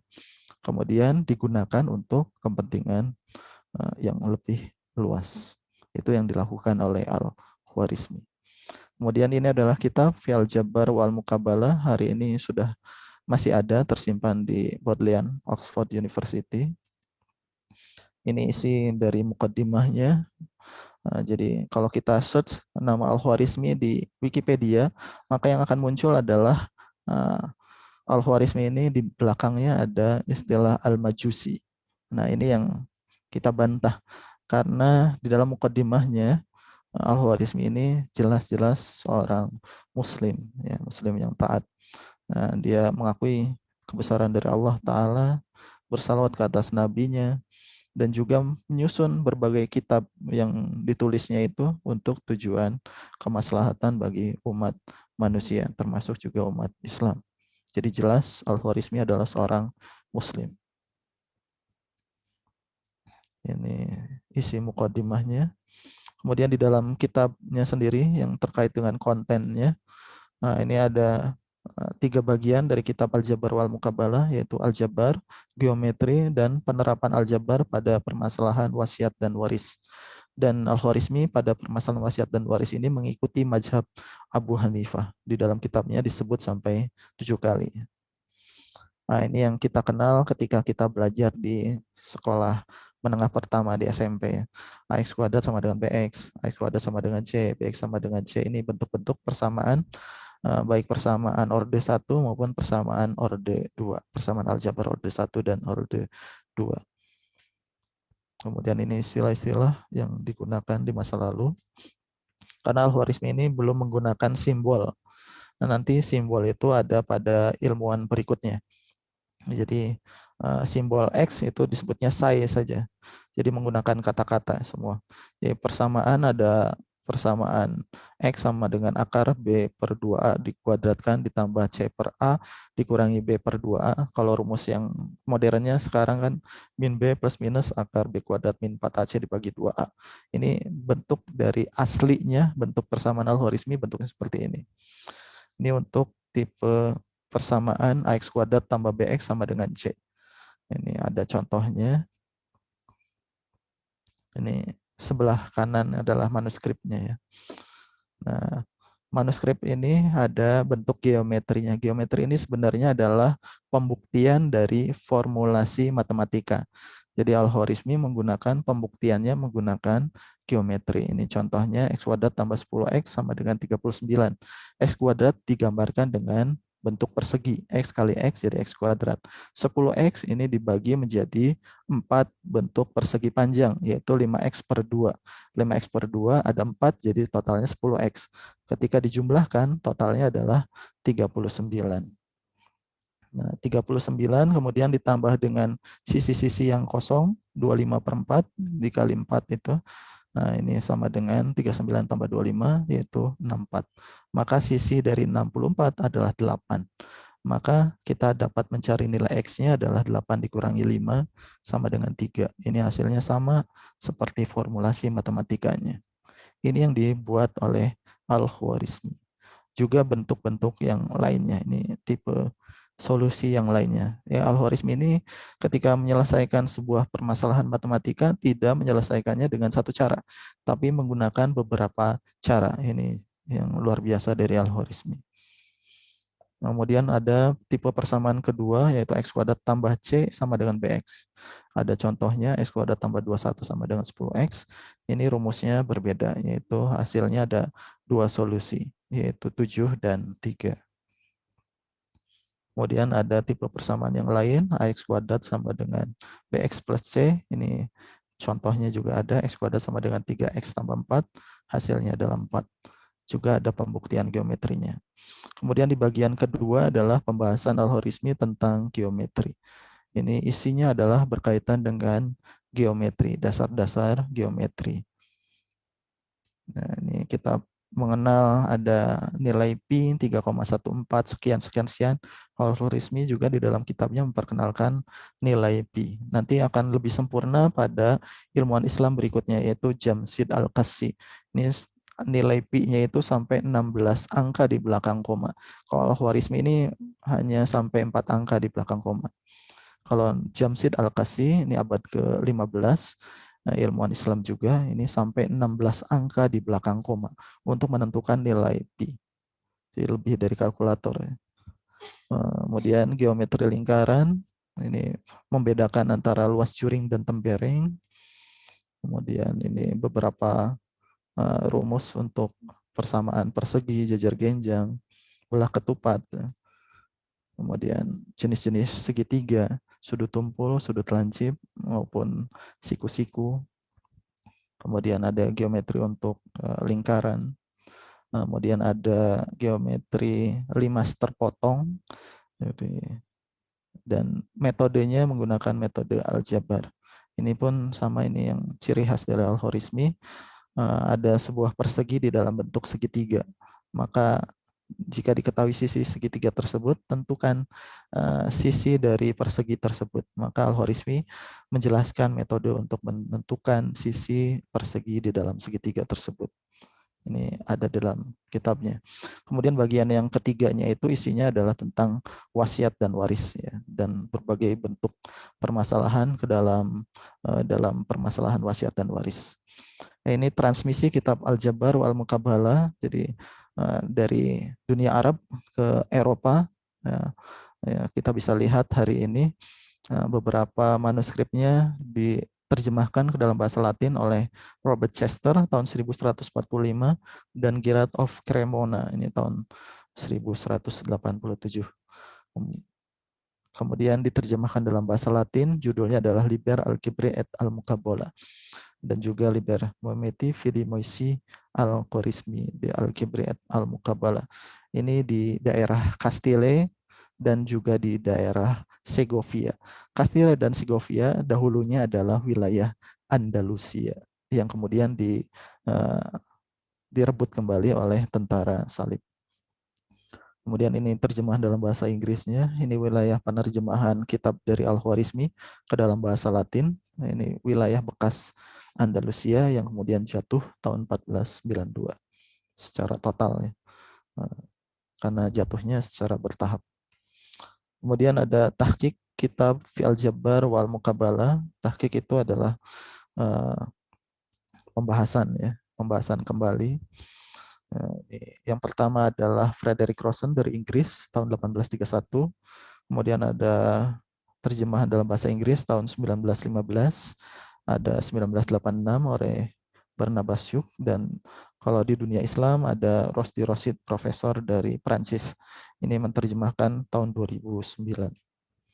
Ini terjemahan. Dan kalau di Mesir ada Tahqiq Al-Jabar Al-Khwarizmi oleh Ali Mustafa Musrafa dan Muhammad Mursi Ahmad.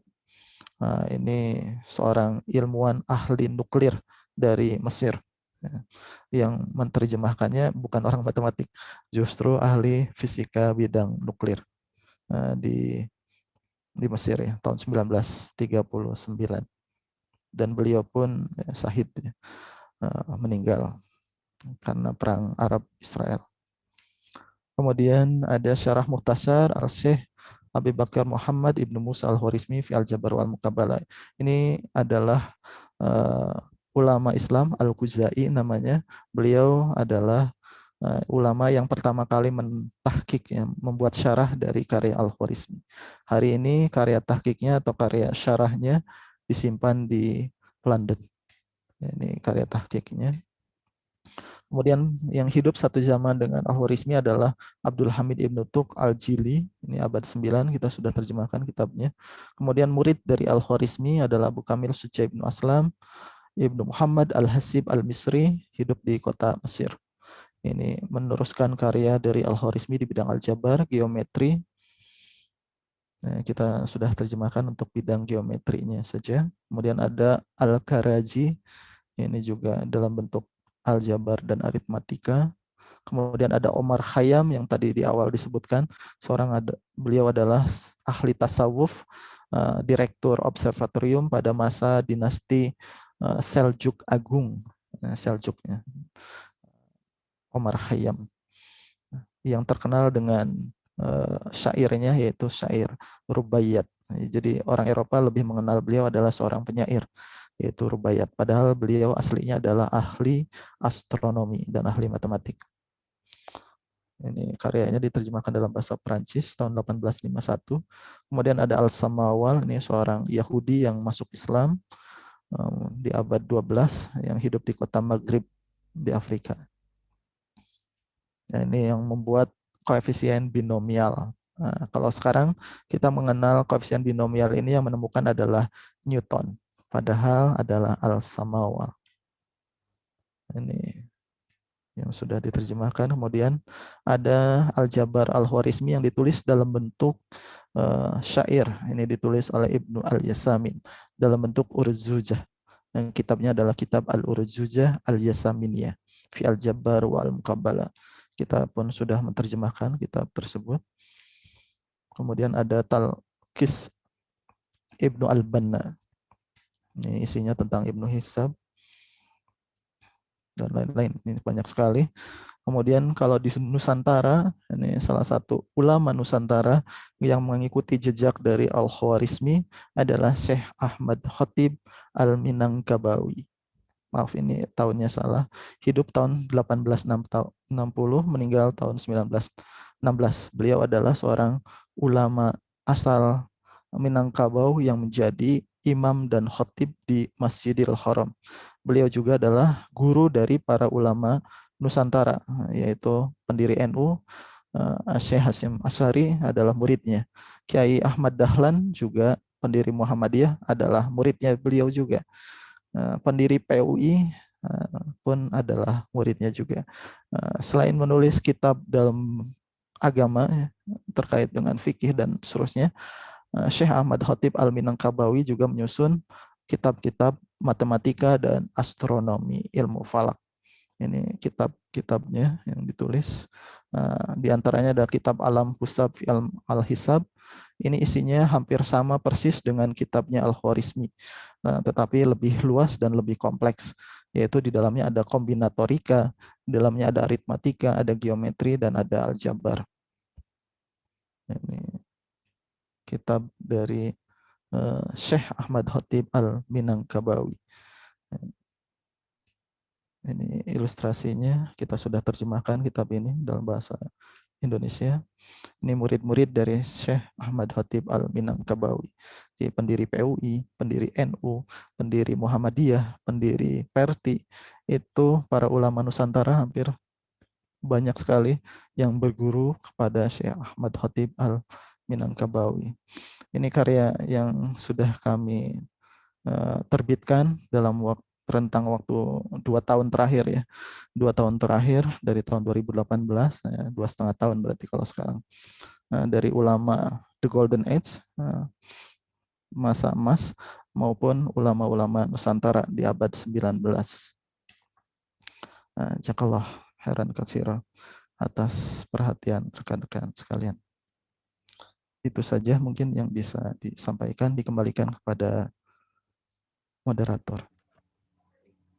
Alhamdulillah, luar biasa sekali Pak. Keren sekali untuk materi-materi yang diberikan, ini sangat lengkap dan semuanya sepertinya juga ada rujukannya gitu. Dan kita atau manuskrip beserta dengan lokasinya. Mungkin ini izinkan saya sekilas untuk menyampaikan rangkuman dan lesson yang bisa kita pelajari. Mungkin tidak semua bisa saya sampaikan karena kalau tadi saya lihat slide-nya juga lumayan lengkap dan banyak sekali ya Pak Madalah, luar biasa ini, Masya Allah. Baik. Mungkin sedikit yang biasa saya sampaikan yaitu runtuhnya sebuah tempat untuk kita belajar atau posisi kita untuk istilahnya mengambil ilmu itu bukan berarti runtuh ilmu tersebut. Gitu. Seperti yang tadi dicontohkan, diceritakan juga oleh Pak Mada bahwa Bait Al-Hikmah dihancurkan oleh Mongol, tapi ilmunya itu tidak berhenti di situ. Bahkan berkembang sampai sekarang juga para ilmuwan di masa tersebut yang saudara-saudara kita juga masih dimanfaatkan sampai sekarang seperti saat SMA dan kendaraan kita.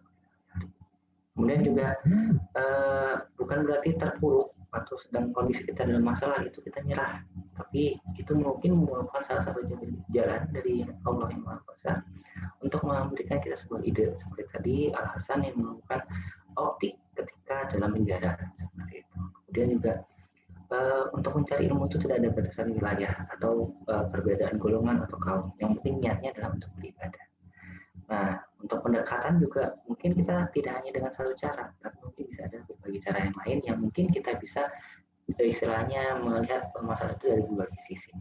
Baik, mungkin agar lebih semangat dan lebih seru nih, mungkin kita langsung masuk sesi diskusi dan tanya jawab saja, ya Pak Mada ya. Untuk di sini mungkin karena waktunya terbatas, mungkin kita akan batasi pertanyaannya, tapi kalau masih ada waktu kita akan tambahkan lagi. Untuk tanya jawabnya, ini Bapak Ibu, rekan-rekan atau adik-adik sekalian bisa menanyakan pertama via suara, tapi jika ingin bersuara mohon di raise hand dulu, jadi nanti bisa saya lihat dan nanti saya minta untuk menyampaikan pertanyaannya. Atau cara yang kedua bisa melalui kolom chat, nanti akan dibacakan. Kemudian cara yang ketiga kalau misalnya ingin lebih identitasnya rahasia bisa nih disampaikan via chat secara personal atau via WA saya. Seperti itu. Kemudian di sini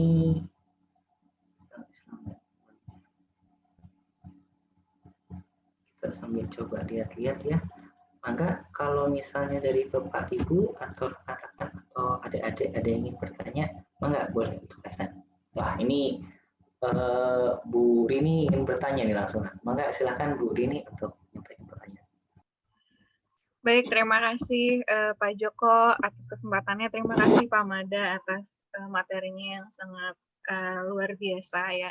Terus terang sangat memotivasi sekali gitu untuk bisa lebih banyak lagi mengetahui kontribusi-kontribusi para muslimin di dunia gitu ya, supaya lebih memotivasi diri juga agar bisa lebih banyak lagi berkontribusi untuk ilmu pengetahuan.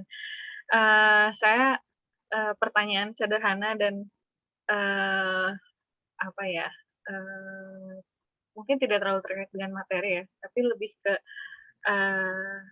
apa sih yang Bapak lakukan gitu pada saat pertama kali muncul keinginan untuk lebih mempelajari dan lebih mengetahui kontribusi para para muslimin ini gitu untuk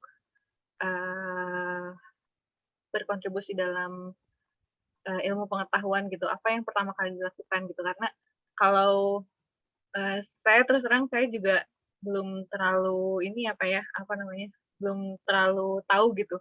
Apalagi dari yang tadi Bapak sampaikan itu kayaknya semuanya saya baru tahu gitu Pak. Nah, kalau saya gitu ingin memulai untuk bisa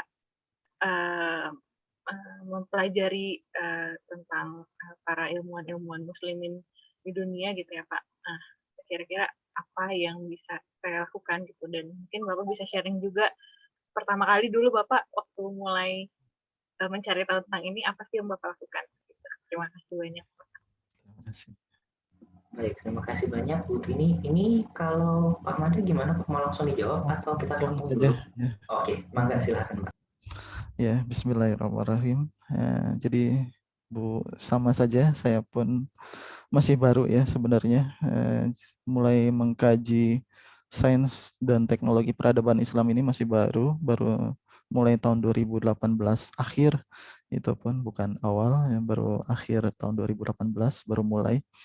Selama ini bidang saya adalah robotika dengan berbagai pemrogramannya, baik machine learning, computer vision, speech recognition, dan semacamnya seperti itulah ya, sama seperti rekan-rekan lain di teknik informatika. Nah, baru di tahun 2015, ini sharing saja, di tahun 2015 lembaga saya yaitu Bolabot waktu itu kedatangan tamu yaitu Ustadz Budi Ashari, ahli sejarah Islam, untuk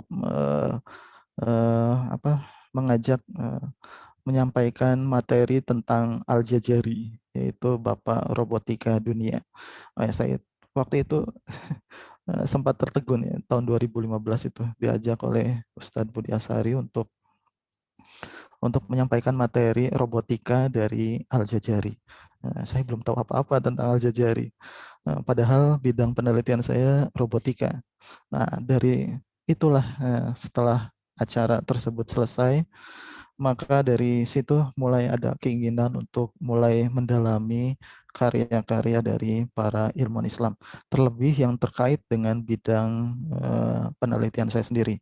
Karena bidang penelitian saya terkait dengan computer vision, berarti ada kaitannya dengan kamera. Maka saya mulai mengkaji karya Ibnu Al-Haytham, bagaimana beliau bisa menemukan kamera. Mempelajari bukan hanya sejarahnya, tapi langsung dari kitab yang beliau tulis. Kemudian mempelajari robotika, pasti ada algoritma. Istilah algoritma ternyata diambil dari nama Al-Khwarizmi. Dari situ pun akhirnya saya mempunyai keinginan besar untuk bisa mempelajari karya asli dari Al-Khwarizmi itu seperti apa sih, bukan hanya sejarahnya saja, tapi ingin lebih mengenal Al-Khwarizmi melalui karya atau kitab yang ditulis oleh beliau. Kemudian tentang Al-Jazari pun sama, tentang robotika. Saya ingin mendalami bagaimana Al-Jazari membangun robot-robotnya, bagaimana mekanismenya, untuk apa tujuan beliau membuat robot di masa itu ya. Kalau di masa sekarang mungkin mudah mencari tujuannya. Nah, tapi di masa itu, di masa yang mungkin serba terbatas, tapi beliau bisa menghasilkan karya yang sangat luar biasa, bahkan ditulis sehingga bisa menjadi sejarah untuk kita bisa mempelajari kembali. Kemudian langkah apa yang harus kita lakukan? Jadi sebenarnya dunia Islam itu, umat Islam khususnya, kalau boleh jujur, ini tertinggal mengetahui tentang para ulamanya sendiri. Jadi di pesantren, di sekolah, bahkan sekolah-sekolah Islam terpadu dan seterusnya, itu yang diperkenalkan itu hanya nama-nama saja. Al-Biruni jadi nama sekolah, Ibnu Sina jadi nama sekolah, jadi nama kelas, Al-Khwarizmi kelas Al-Khwarizmi, kelas Al-Biruni, kelas Al-Jazari dan seterusnya. Tapi tidak pernah ada yang menggali bagaimana kontribusi ilmiah mereka sehingga mereka bisa dikenal hingga hari ini. Nah, karena itu berbanding terbalik dengan para orientalis di Eropa. Orientalis, justru saya mengetahui karya-karya dari para ilmuwan Islam itu dari karya-karya tulis yang ditulis oleh para orientalis di abad 19 yang versi modern ya. Kalau orientalis yang terdahulunya kan berarti di abad 10-11, jadi ketika ada sebelum masa Renaissance Eropa. Menjelang Renaissance Eropa itu menerjemahkan kitab-kitab sains dan teknologi dari Andalusia khususnya ke dalam bahasa Latin dari bahasa Arab. Karena Andalusia waktu itu jatuh kembali ke tangan Eropa. Dari situ mereka terjadi Renaissance. Nah, tapi di abad 18-19 kemudian ada kalangan orientalis yang generasi para ilmuwan baru. Nah, mereka ini yang berjasa justru. Nah, berjasanya apa? Karena mereka banyak menerjemahkan dari bahasa Latinnya sendiri ke dalam bahasa modern. Ada bahasa Prancis, ada bahasa Jerman, ada bahasa Inggris, ada bahasa Rusia. Ini di abad 19 akhir, di tahun 18-an. Ini banyak penerjemahan dari para ilmuwan Eropa terhadap kitab-kitab klasik. Nah, dari situlah saya memperoleh informasi sebenarnya dari tulisan-tulisan paper-paper yang ditulis oleh para orientalis di Eropa yang mempelajari tentang dunia oriental, ya, dunia Islam. Nah, dari situ mereka banyak membukukan, menerjemahkan, bahkan menyimpan kitab-kitab ilmuwan Islam, termasuk juga Al-Khwarizmi. Al-Khwarizmi yang menerjemahkan dalam bahasa Latin itu dari abad 11, tapi diterjemahkan dalam bahasa Inggris itu tahun 1831. Nah, saya mulai mengenal pertama Al-Khwarizmi itu lewat terjemahan yang tahun 1831. 1831 itu orang Inggris ya. Seorang orientalis dari Inggris menerjemahkan. Tentu ya kalau kita baca terjemahan dari orientalis ya kita harus melakukan cek balik ya, cross check lagi. Nah, jadi ketika diterjemahkan oleh namanya Frederick Rosen tahun 1831, karya Al-Khwarizmi ini banyak diskeptiskan bahwa Al-Khwarizmi dianggap mengambil dari kitabnya Brahmagupta di India. Kemudian saya melakukan cross check balik, melakukan penelitian lagi bagaimana aljabar dari Brahmagupta. Nah, akhirnya terjadi perbandingan antara aljabar Al-Khwarizmi dan dari Brahmagupta dari India. Dan itu sangat jauh sekali. Itu sangat jauh sekali.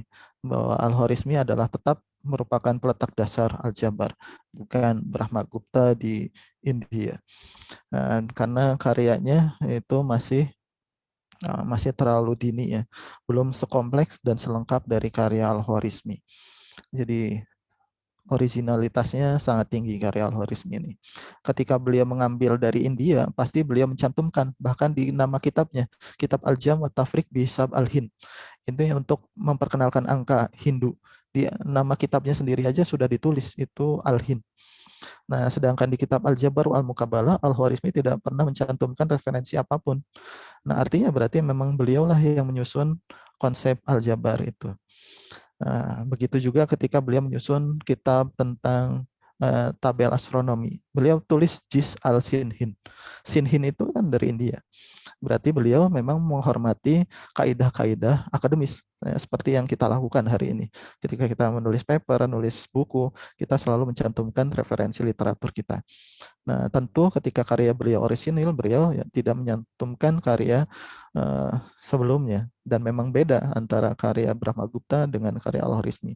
Begitu juga ada yang mengaitkan Aljabar dengan Diopantus di Yunani.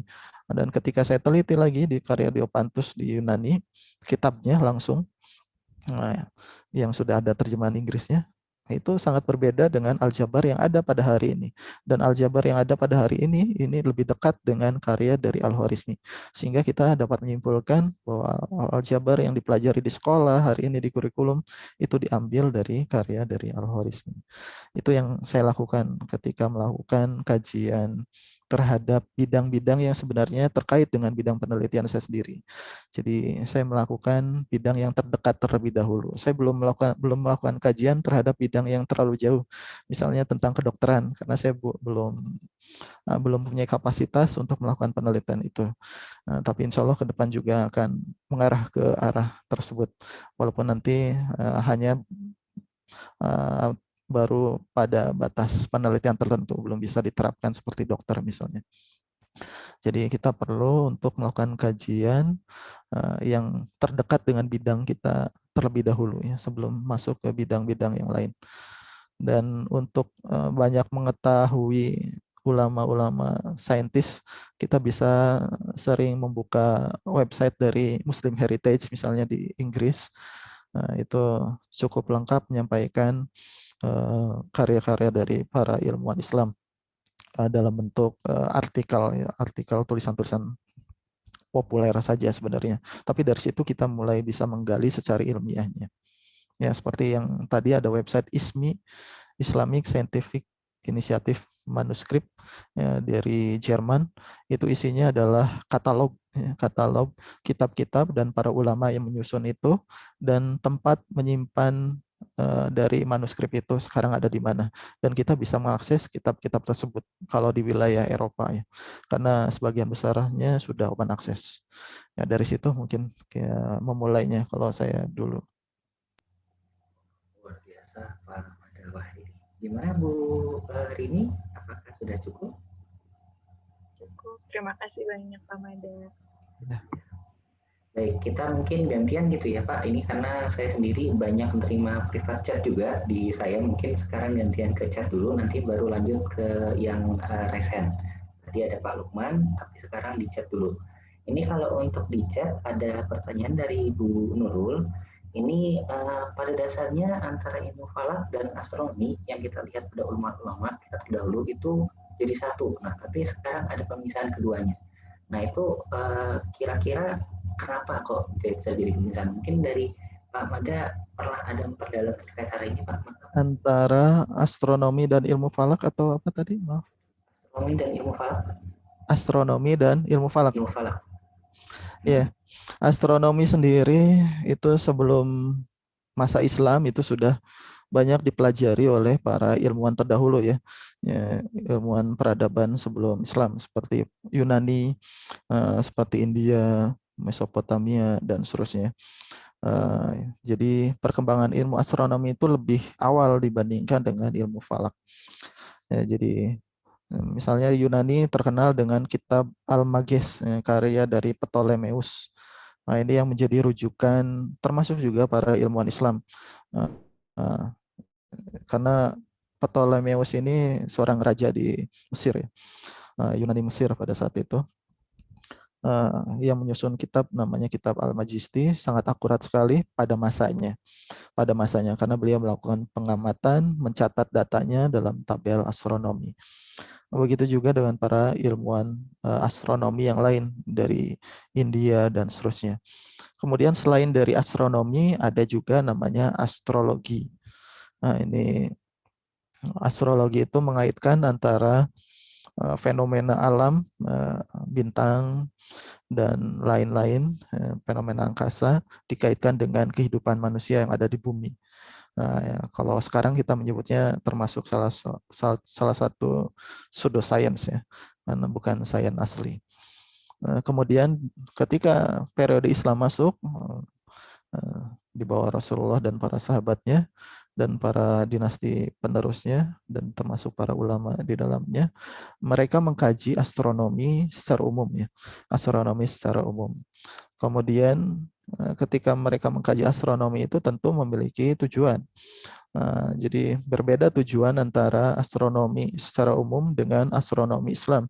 Astronomi Islam pada masa para ilmuwan kita terdahulu itu tujuannya adalah untuk beribadah. Jadi astronomi yang digunakan untuk menentukan awal bulan. Astronomi yang digunakan untuk memprediksi terjadinya fenomena gerhana bulan, fenomena gerhana matahari. Astronomi yang digunakan untuk menentukan waktu sholat. Astronomi yang digunakan untuk menentukan arah kiblat. Nah, karena tujuannya lebih spesifik, maka lahirlah yang namanya ilmu falak. Nah, sebenarnya ilmu falak itu ya sama seperti astronomi, tapi dengan pengkhususan. Pengkhususannya adalah untuk kebutuhan umat Islam. Tapi ya orang yang mempelajari ilmu falak ya tentu dia harus menguasai juga astronomi secara umum. Itu bedanya antara astronomi ilmu falak ya, astronomi secara umum dan astronomi Islam. Astronomi Islam itu ya kalau di Indonesia disebutnya ilmu falak, kalau di luar nyebutnya Islamic astronomi saja. Baik, terima kasih banyak Pak Mada. Wah, ini penjelasannya juga sangat rinci ya Pak ya, luar biasa. Baik, ini mungkin karena kata batasan waktu juga, mungkin kita batasi di 3, nanti kita lihat waktunya, baru nanti kita lanjutkan kalau memang ada waktu dan dari Pak Mada sendiri bersedia. Oke. Mungkin lanjut yang ketiga, mungkin dari Pak Lukman. Maka silakan Pak Lukman. Ini MC kita ini, bersuara juga. Maka Pak. Ya, terima kasih Pak Joko. Luar biasa apa ya materinya. Jadi memang dulu saya pernah ini Pak mencari-cari terkait dengan referensi-referensi Al-Khawarizmi, sampai saya berniat dulu itu belajar bahasa Arab buat nyari rujukan kitabnya, tapi ternyata memang saya nggak nemu itu. Ternyata tadi disampaikan ternyata memang si manuskripnya itu sudah nggak ada gitu ya. Dan ternyata memang sudah banyak juga yang menerjemahkan, dan saya kemarin keburu ya ternyata memang nggak ada gitu ya. Jadi agak sedikit pesimis juga, tapi pada akhirnya ya dengan adanya kajian ini jadi ada harapan baru gitu buat ngaji kitab-kitab yang tadi. Nah, yang jadi pertanyaan itu yang pertama, kalau dilihat tadi dari sejarah-sejarah ulama-ulama itu memang di kisaran tahun 800-an ya Pak, 800 yang paling banyak, 800 ya. 900. 800-900 itu. Nah, ya mungkin kalau misalnya dilihat dari aspek sejarahnya, mungkin Pak Mada pernah mengkaji itu apa yang terjadi saat itu sehingga para apa ya orang Muslim saat itu sangat luar biasa bisa menghasilkan sebuah karya yang monumental lah, walaupun mungkin dari segi umat Muslim baru sekarang ngehnya gitu. Nah, apakah memang ada apa ya ada ada dukungan dari bagian mana, apakah dari secara kondisional saat itu atau memang dari secara pribadinya atau ada dukungan dari pihak yang lain sehingga sehingga keilmuan saat itu tuh sangat luar biasa terkondisikan gitu. Nah, barangkali mungkin itu bisa jadi jadi bekal lah bagi kita untuk sekarang itu. Kalau sekarang kan kita ingin melakukan hal yang sama, tapi hanya dari niat pribadi saja gitu ya. Ketika besoknya ya sudah lupa lagi, sudah apa lagi. Nah, bagaimana mungkin bisa jadi pelajaran untuk mengondisikan bagaimana si keilmuan itu bisa melahirkan karya-karya baru lagi untuk generasi-generasi yang selanjutnya gitu. Jadi bukan hanya aspek mempelajari sejarah, tapi bisa kita pelajari dan kita coba kembangkan metode orang-orang saat itu gitu. Itu mungkin yang ingin saya tanyakan. Terima kasih. Ya, untuk Pak Lukman ya, luar biasa ya. Jadi keinginannya jadi sama seperti yang saya inginkan juga sebenarnya dulu. Hampir merasa mustahil bisa mempelajari kitab-kitab tersebut ya. Ada terkendala bahasa, terkendala akses, nggak tahu cara mencari kitab itu ada di mana, karena bahkan di pesantren juga tidak ada. Nggak ada ya. Di pesantren-pesantren kita itu tidak ada kitab-kitab seperti itu. Yang ada itu kitab ilmu falak, itu yang bertahan hari ini di pesantren-pesantren. Itu masih ada kitab ilmu falak, itu pun yang ditulis oleh para ulama di abad 19-20. Jadi bukan di abad sebelumnya. Jadi kalau kita mencarinya di abad 8, abad 9, abad 10, itu tidak akan ketemu di pesantren-pesantren kita di seluruh Indonesia, bahkan Nusantara, Malaysia, Singapura, Brunei udah nggak ada. Nah, tapi kita bisa mencari kitab-kitab tersebut di museum yang ada di Eropa, dan bersyukurlah kita pada hari ini mereka itu sangat care sekali dengan manuskrip.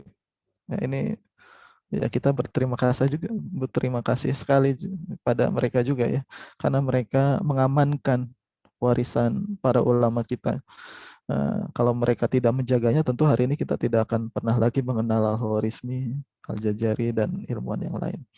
Nah, berbeda dengan kita di Indonesia misalnya, kita akan sulit ya mencari sekualitas hasil scan digital misalnya di perpustakaan kita dibandingkan dengan di Eropa. Itu kualitasnya luar biasa ya. High resolution, sangat bagus sekali. Nah, kemudian kaitan dengan bagaimana peradaban Islam di masa lalu itu bisa kuat sekali. Apa yang memotivasi para ilmuwan pada zaman tersebut? Ya, tentu ini kalau dari sisi individunya ya, ini mungkin ada bagian dari anugerah dari Allah Ta'ala yang mungkin dianugerahkan kepada mereka berupa kecerdasan, baik kecerdasan akalnya pun hatinya dan seterusnya. Tapi dari sisi lingkungan, yang paling penting di sini adalah tentu kebijakan dari seorang pemimpin. Kebijakan seorang pemimpin. Jadi peradaban Islam mulai maju pesat itu pada saat proses penerjemahan kitab-kitab dari peradaban sebelumnya itu dilakukan pertama kali pada dinasti Umayyah, yaitu dilakukan oleh Khalid bin Yazid. Jadi putranya Yazid bin Muawiyah, cucunya Muawiyah. Cucunya Muawiyah ini seorang ilmuwan namanya Khalid. Beliau tidak menjadi khalifah karena padahal dia berhak menjadi khalifah menggantikan saudaranya yang wafat, tapi yang menjadi khalifah yang lain. Tapi dia memegang peranan membantu khalifah pada saat itu. Dia memegang kekuasaan di bidang administrasi, sehingga beliau mengumpulkan para ilmuwan dari berbagai peradaban pada waktu itu, dari Bizantium diambil, dari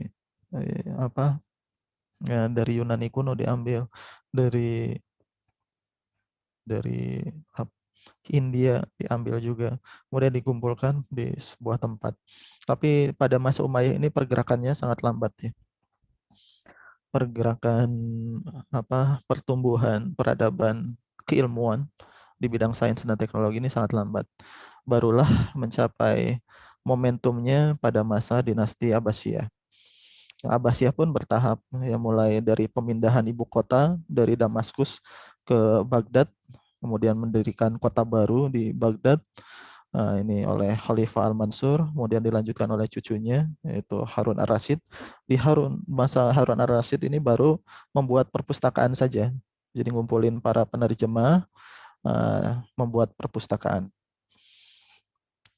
Tapi Harun Ar-Rasyid ini adalah seorang khalifah yang cinta ilmu. Beliau bahkan melakukan barter dengan pemimpin Bizantium pada saat itu, yaitu menukar kitab Yunani, kitab Al-Mages namanya, kitab dari Ptolemeus, dengan sebuah jam mekanik yang canggih namanya Charlemagne. Jadi jam otomatis atau jam air pada saat itu yang bisa sangat canggih pada zamannya ya, jam mekanik, ya, ditukar dengan kitab. Kemudian beliau mengumpulkan para ilmuwan dari berbagai negeri, kemudian menerjemahkan kitab-kitab tersebut. Nah, kemudian baru dilanjutkan lagi pada masa Khalifah Al-Ma'mun.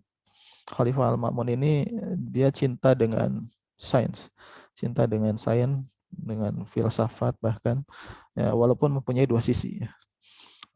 Kalau kita baca sejarah Al-Ma'mun ini punya dua sisi. Sisi yang pertama, sisi positif. Sisi positifnya adalah beliau membangun observatorium di Bait Al-Hikmah, mengundang para ilmuwan termasuk Al-Khwarizmi di dalamnya, mendanai berbagai penelitiannya, mengirim para ilmuwan ini menyebar ke berbagai negeri untuk mengambil ilmu atau kitab dari negeri-negeri tersebut. Jadi dikirim ke berbagai negara. Kemudian pulang bawa kitab. Kemudian setelah bawa kitab, diterjemahkanlah kitab-kitab itu ke dalam bahasa Arab.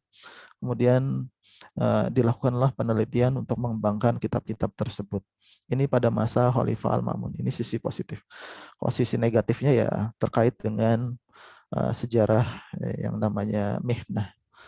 Mihnah ini ya yang menjadi korbannya salah satunya adalah Imam Ahmad bin Hanbal yang harus dicambuk ya, karena permasalahan ini Al-Quran adalah makhluk atau kalam Allah. Nah, itu sisi negatif. Tapi dia punya sisi positif. Sisi positifnya ilmu pengetahuan teknologi mulai tumbuh berkembang pada masa beliau. Ilmuwan digaji, jadi penerjemah kitab atau penyusun kitab itu dihargai dengan emas seberat kitab yang ditulisnya. Jadi ya para ilmuwan itu tenang hidupnya. Ya, tinggal melakukan penelitian, tidak perlu melakukan kegiatan yang lain. Berniaga misalnya, tidak diketahui referensi bahwa Al-Khwarizmi ini pernah berniaga. Nggak ada. Jadi kehidupan pada saat itu, ilmuwan itu sangat tercukupi untuk kebutuhannya. Sehingga beliau bisa fokus melakukan kegiatan ilmiah dan melakukan pengajaran untuk mengkader generasi berikutnya. Jadi dukungan politis itu sangat penting sekali. Nah, karena pada periode berikutnya nanti ada periode kebalikan dari Al-Ma'mun ini. Al-Ma'mun itu kan yang tadi ya, dekat dengan ilmu pengetahuan tapi punya sisi negatif dari sisi pandangan tauhidnya. Tapi di generasi berikutnya nanti ada yang pandangan tauhidnya tidak bermasalah dengan para ulama, tapi beliau justru bermasalah dengan filsafat dan berbagai turunan sains dan ilmu pengetahuan. Jadi makanya nanti ada masa underground. Jadi para ilmuwan itu underground, namanya Ikhwan As-Soffa. Jadi belajar sains, belajar pengetahuan itu underground, tidak diketahui pemerintah. Ketahuan ya bisa bermasalah. Nah itu, jadi dukungan kebijakan politis itu sangat penting untuk tumbuh kembangnya sebuah ilmu pengetahuan. Tentu juga dengan diimbangi dengan kualitas para ilmuwan dan penelitinya itu sendiri. Jadi ada tempat mendirikan lembaga, ada dukungan dari pemimpinnya, ada ilmuwan para ulama yang berkualitas, ada para murid yang meneruskan jejaknya, karena nanti ada yang tadi misalnya 3 orang bersaudara, tiga-tiganya ilmuwan semua. Kemudian ada juga namanya Sabit Ibnu Quro, ini kakek, punya anak namanya Sinan Ibnu Sabit Ibnu Quro, jadi ilmuwan juga, ilmuwan besar. Nah, Sinan Ibnu Sabit Ibnu Quro punya anak lagi namanya Ibrahim Ibnu Sinan Ibnu Sabit Ibnu Quro. Jadi 3 generasi semua aja jadi ilmuwan besar. Ini luar biasa, sangat luar biasa sekali. Ini 3 keturunan jadi ilmuwan semua. Begitu juga dengan regenerasi keilmuan dari Abu Al-Wafa misalnya. Turun ke Abu Nasr Mansur Ibn Iraq, turun ke Abu Rayhan Al-Biruni, turun ke Ibnu Sina, dan seterusnya. Walaupun ada yang tidak bertemu langsung, tapi minimal kitabnya dipelajari kembali. Jadi misalnya ada Abu Kamil Sujaib bin Aslam dari Mesir, beliau dikenal adalah sebagai seorang murid dari Al-Khwarizmi, padahal belum pernah bertatap muka. Jadi mempelajari karya-karya Al-Khwarizmi, kemudian menulis ulang karya-karya tersebut dengan berbagai pengembangan dan terapannya. Jadi karya Abu Kamil Sujaib bin Aslam ini lebih canggih daripada karya Al-Khwarizmi. Tapi beliau menganggap Al-Khwarizmi adalah gurunya, karena beliau mempelajari kitab-kitab itu berdasarkan yang ditulis oleh Al-Khwarizmi. Itu penurunan pewarisan keilmuan dari keluarga maupun dari guru dan murid. Itu pun berlangsung sangat luar biasa pada zaman itu. Kemudian yang menyebabkan kemunduran pun sama ya. Yang menyebabkan kemunduran tadi sempat disinggung di slide di akhir abad ke-16, yaitu Observatorium Istanbul didirikan oleh Sultan Murad III, Khalifah Utsmaniyah pada saat itu. Direkturnya adalah Taqiyuddin Ibnu Ma'ruf As-Sami As-Sa'adi. Beliau adalah seorang qadi agama. Sebelum diangkat jadi direktur observatorium, beliau adalah qadi di Syam dan di Mesir. Kemudian diangkat oleh khalifah menjadi direktur. Nah, baru 5 tahun mendirikan observatorium, baru jadi hanya berapa tahun karena proses mendirikannya lama. Nah, baru jadi beberapa tahun observatorium itu dihancurkan. Dihancurkannya atas perintah siapa? Ya, atas perintah yang mendirikannya. Sultan Murad III juga yang menghancurkannya. Dan ini menjadi catatan kelam dalam peradaban Islam. Ini pada masa Utsmaniyah. Nah, jadi itu. Kemudian pada Utsmaniyah juga ada masalah juga, yaitu pelarangan percetakan. Utsmaniyah ini kan masa kejayaannya berbarengan sama Renaissance Eropa sebenarnya. 1453 takluk Istanbul oleh Muhammad Al-Fatih. 1492 Andalusia jatuh ke Reconquista tentara salib. Di hampir waktu yang bersamaan Islam bangkit di Istanbul, tapi Islam runtuh di Andalusia. Kemudian Eropa mengalami Renaissance. Renaissance Eropa dengan kebangkitan Turki itu sebenarnya berbarengan waktunya. Tapi kenapa Turki Utsmaniyah tidak bisa berkembang sedangkan Eropa terus berkembang? Ya, salah satu faktornya di antara banyak faktornya sebenarnya sangat banyak sekali. Salah satunya adalah pelarangan percetakan. Jadi pada saat itu percetakan itu dilarang. Ini sampai tahun 1725 baru ada seorang diplomat, seorang ulama juga, yaitu Ibrahim Muteferrika, seorang mu'alaf yang masuk Islam, kemudian menjadi orang kepercayaan dari khalifah, membujuk khalifah tahun 1725 untuk mendirikan percetakan, untuk diperbolehkan. Karena tahun abad ke-15 itu sampai abad ke-17 itu dilarang. Jadi memperbanyak kitab itu lewat tulisan tangan, bukan mencetak. Padahal Eropa di abad 15 sudah ada Johannes Gutenberg membuat mesin cetak pertama di Eropa. Jadi perkembangan ilmu pengetahuan di Eropa itu lebih pesat karena bukunya banyak, bisa dicetak sebanyak-banyaknya. Sedangkan di dunia Islam pada saat yang sama ada pelarangan. Nah, inilah yang menyebabkan ketertinggalan. Maka saya waktu dibuat di slide itu bukan menyebut kemunduran, tapi tertinggal. Tertinggal. Tertinggal itu perlombaan, yang satu cepat, yang satu lambat, begitu. Nah, jadi tertinggalnya itu ya karena tadi salah satunya pelarangan percetakan. Baru ada percetakan itu abad 18-19, termasuk di Mesir. Yang para ulama Nusantara Indonesia mencetak kitab yang pada kuliah sekolah di Mekah, Madinah, dan di Al-Azhar itu baru mencetak kitab itu tahun abad 19-an. Itu baru ada percetakan di Mesir. Jadi sebelumnya nggak ada. Itu pun yang memperkenalkan Eropa juga. Jadi Utsmaniyah terlambat mengambil kebijakan memperbolehkan percetakan. Nah, di tahun 1725 setelah diperbolehkan pun hanya boleh mencetak ilmu umum. Ilmu agama justru nggak boleh juga. Jadi Al-Quran, hadis itu nggak boleh dicetak. Aneh ya. Karena kalau sekarang kita melihat cetakan Al-Quran luar biasa. Tapi di zaman itu nggak ada. Emang tidak ada. Tidak boleh dicetak. Ya itu kan paham keagamaan, berarti larinya adalah karena paham keagamaan. Jadi pemimpin dan para pemimpin pemerintahan maupun pemimpin para ulamanya dulu ya masih tertinggal dari pemahaman itu. Nah, akhirnya terjadi seperti hari ini. Jadi, terlambat lah, tapi ya tidak ada yang terlambat sih. Kita bisa mengejar lagi. Itu. Baik, terima kasih banyak Pak Mada. Wah, luar biasa ini juga. Saya juga, ceritanya juga seru sekali gitu.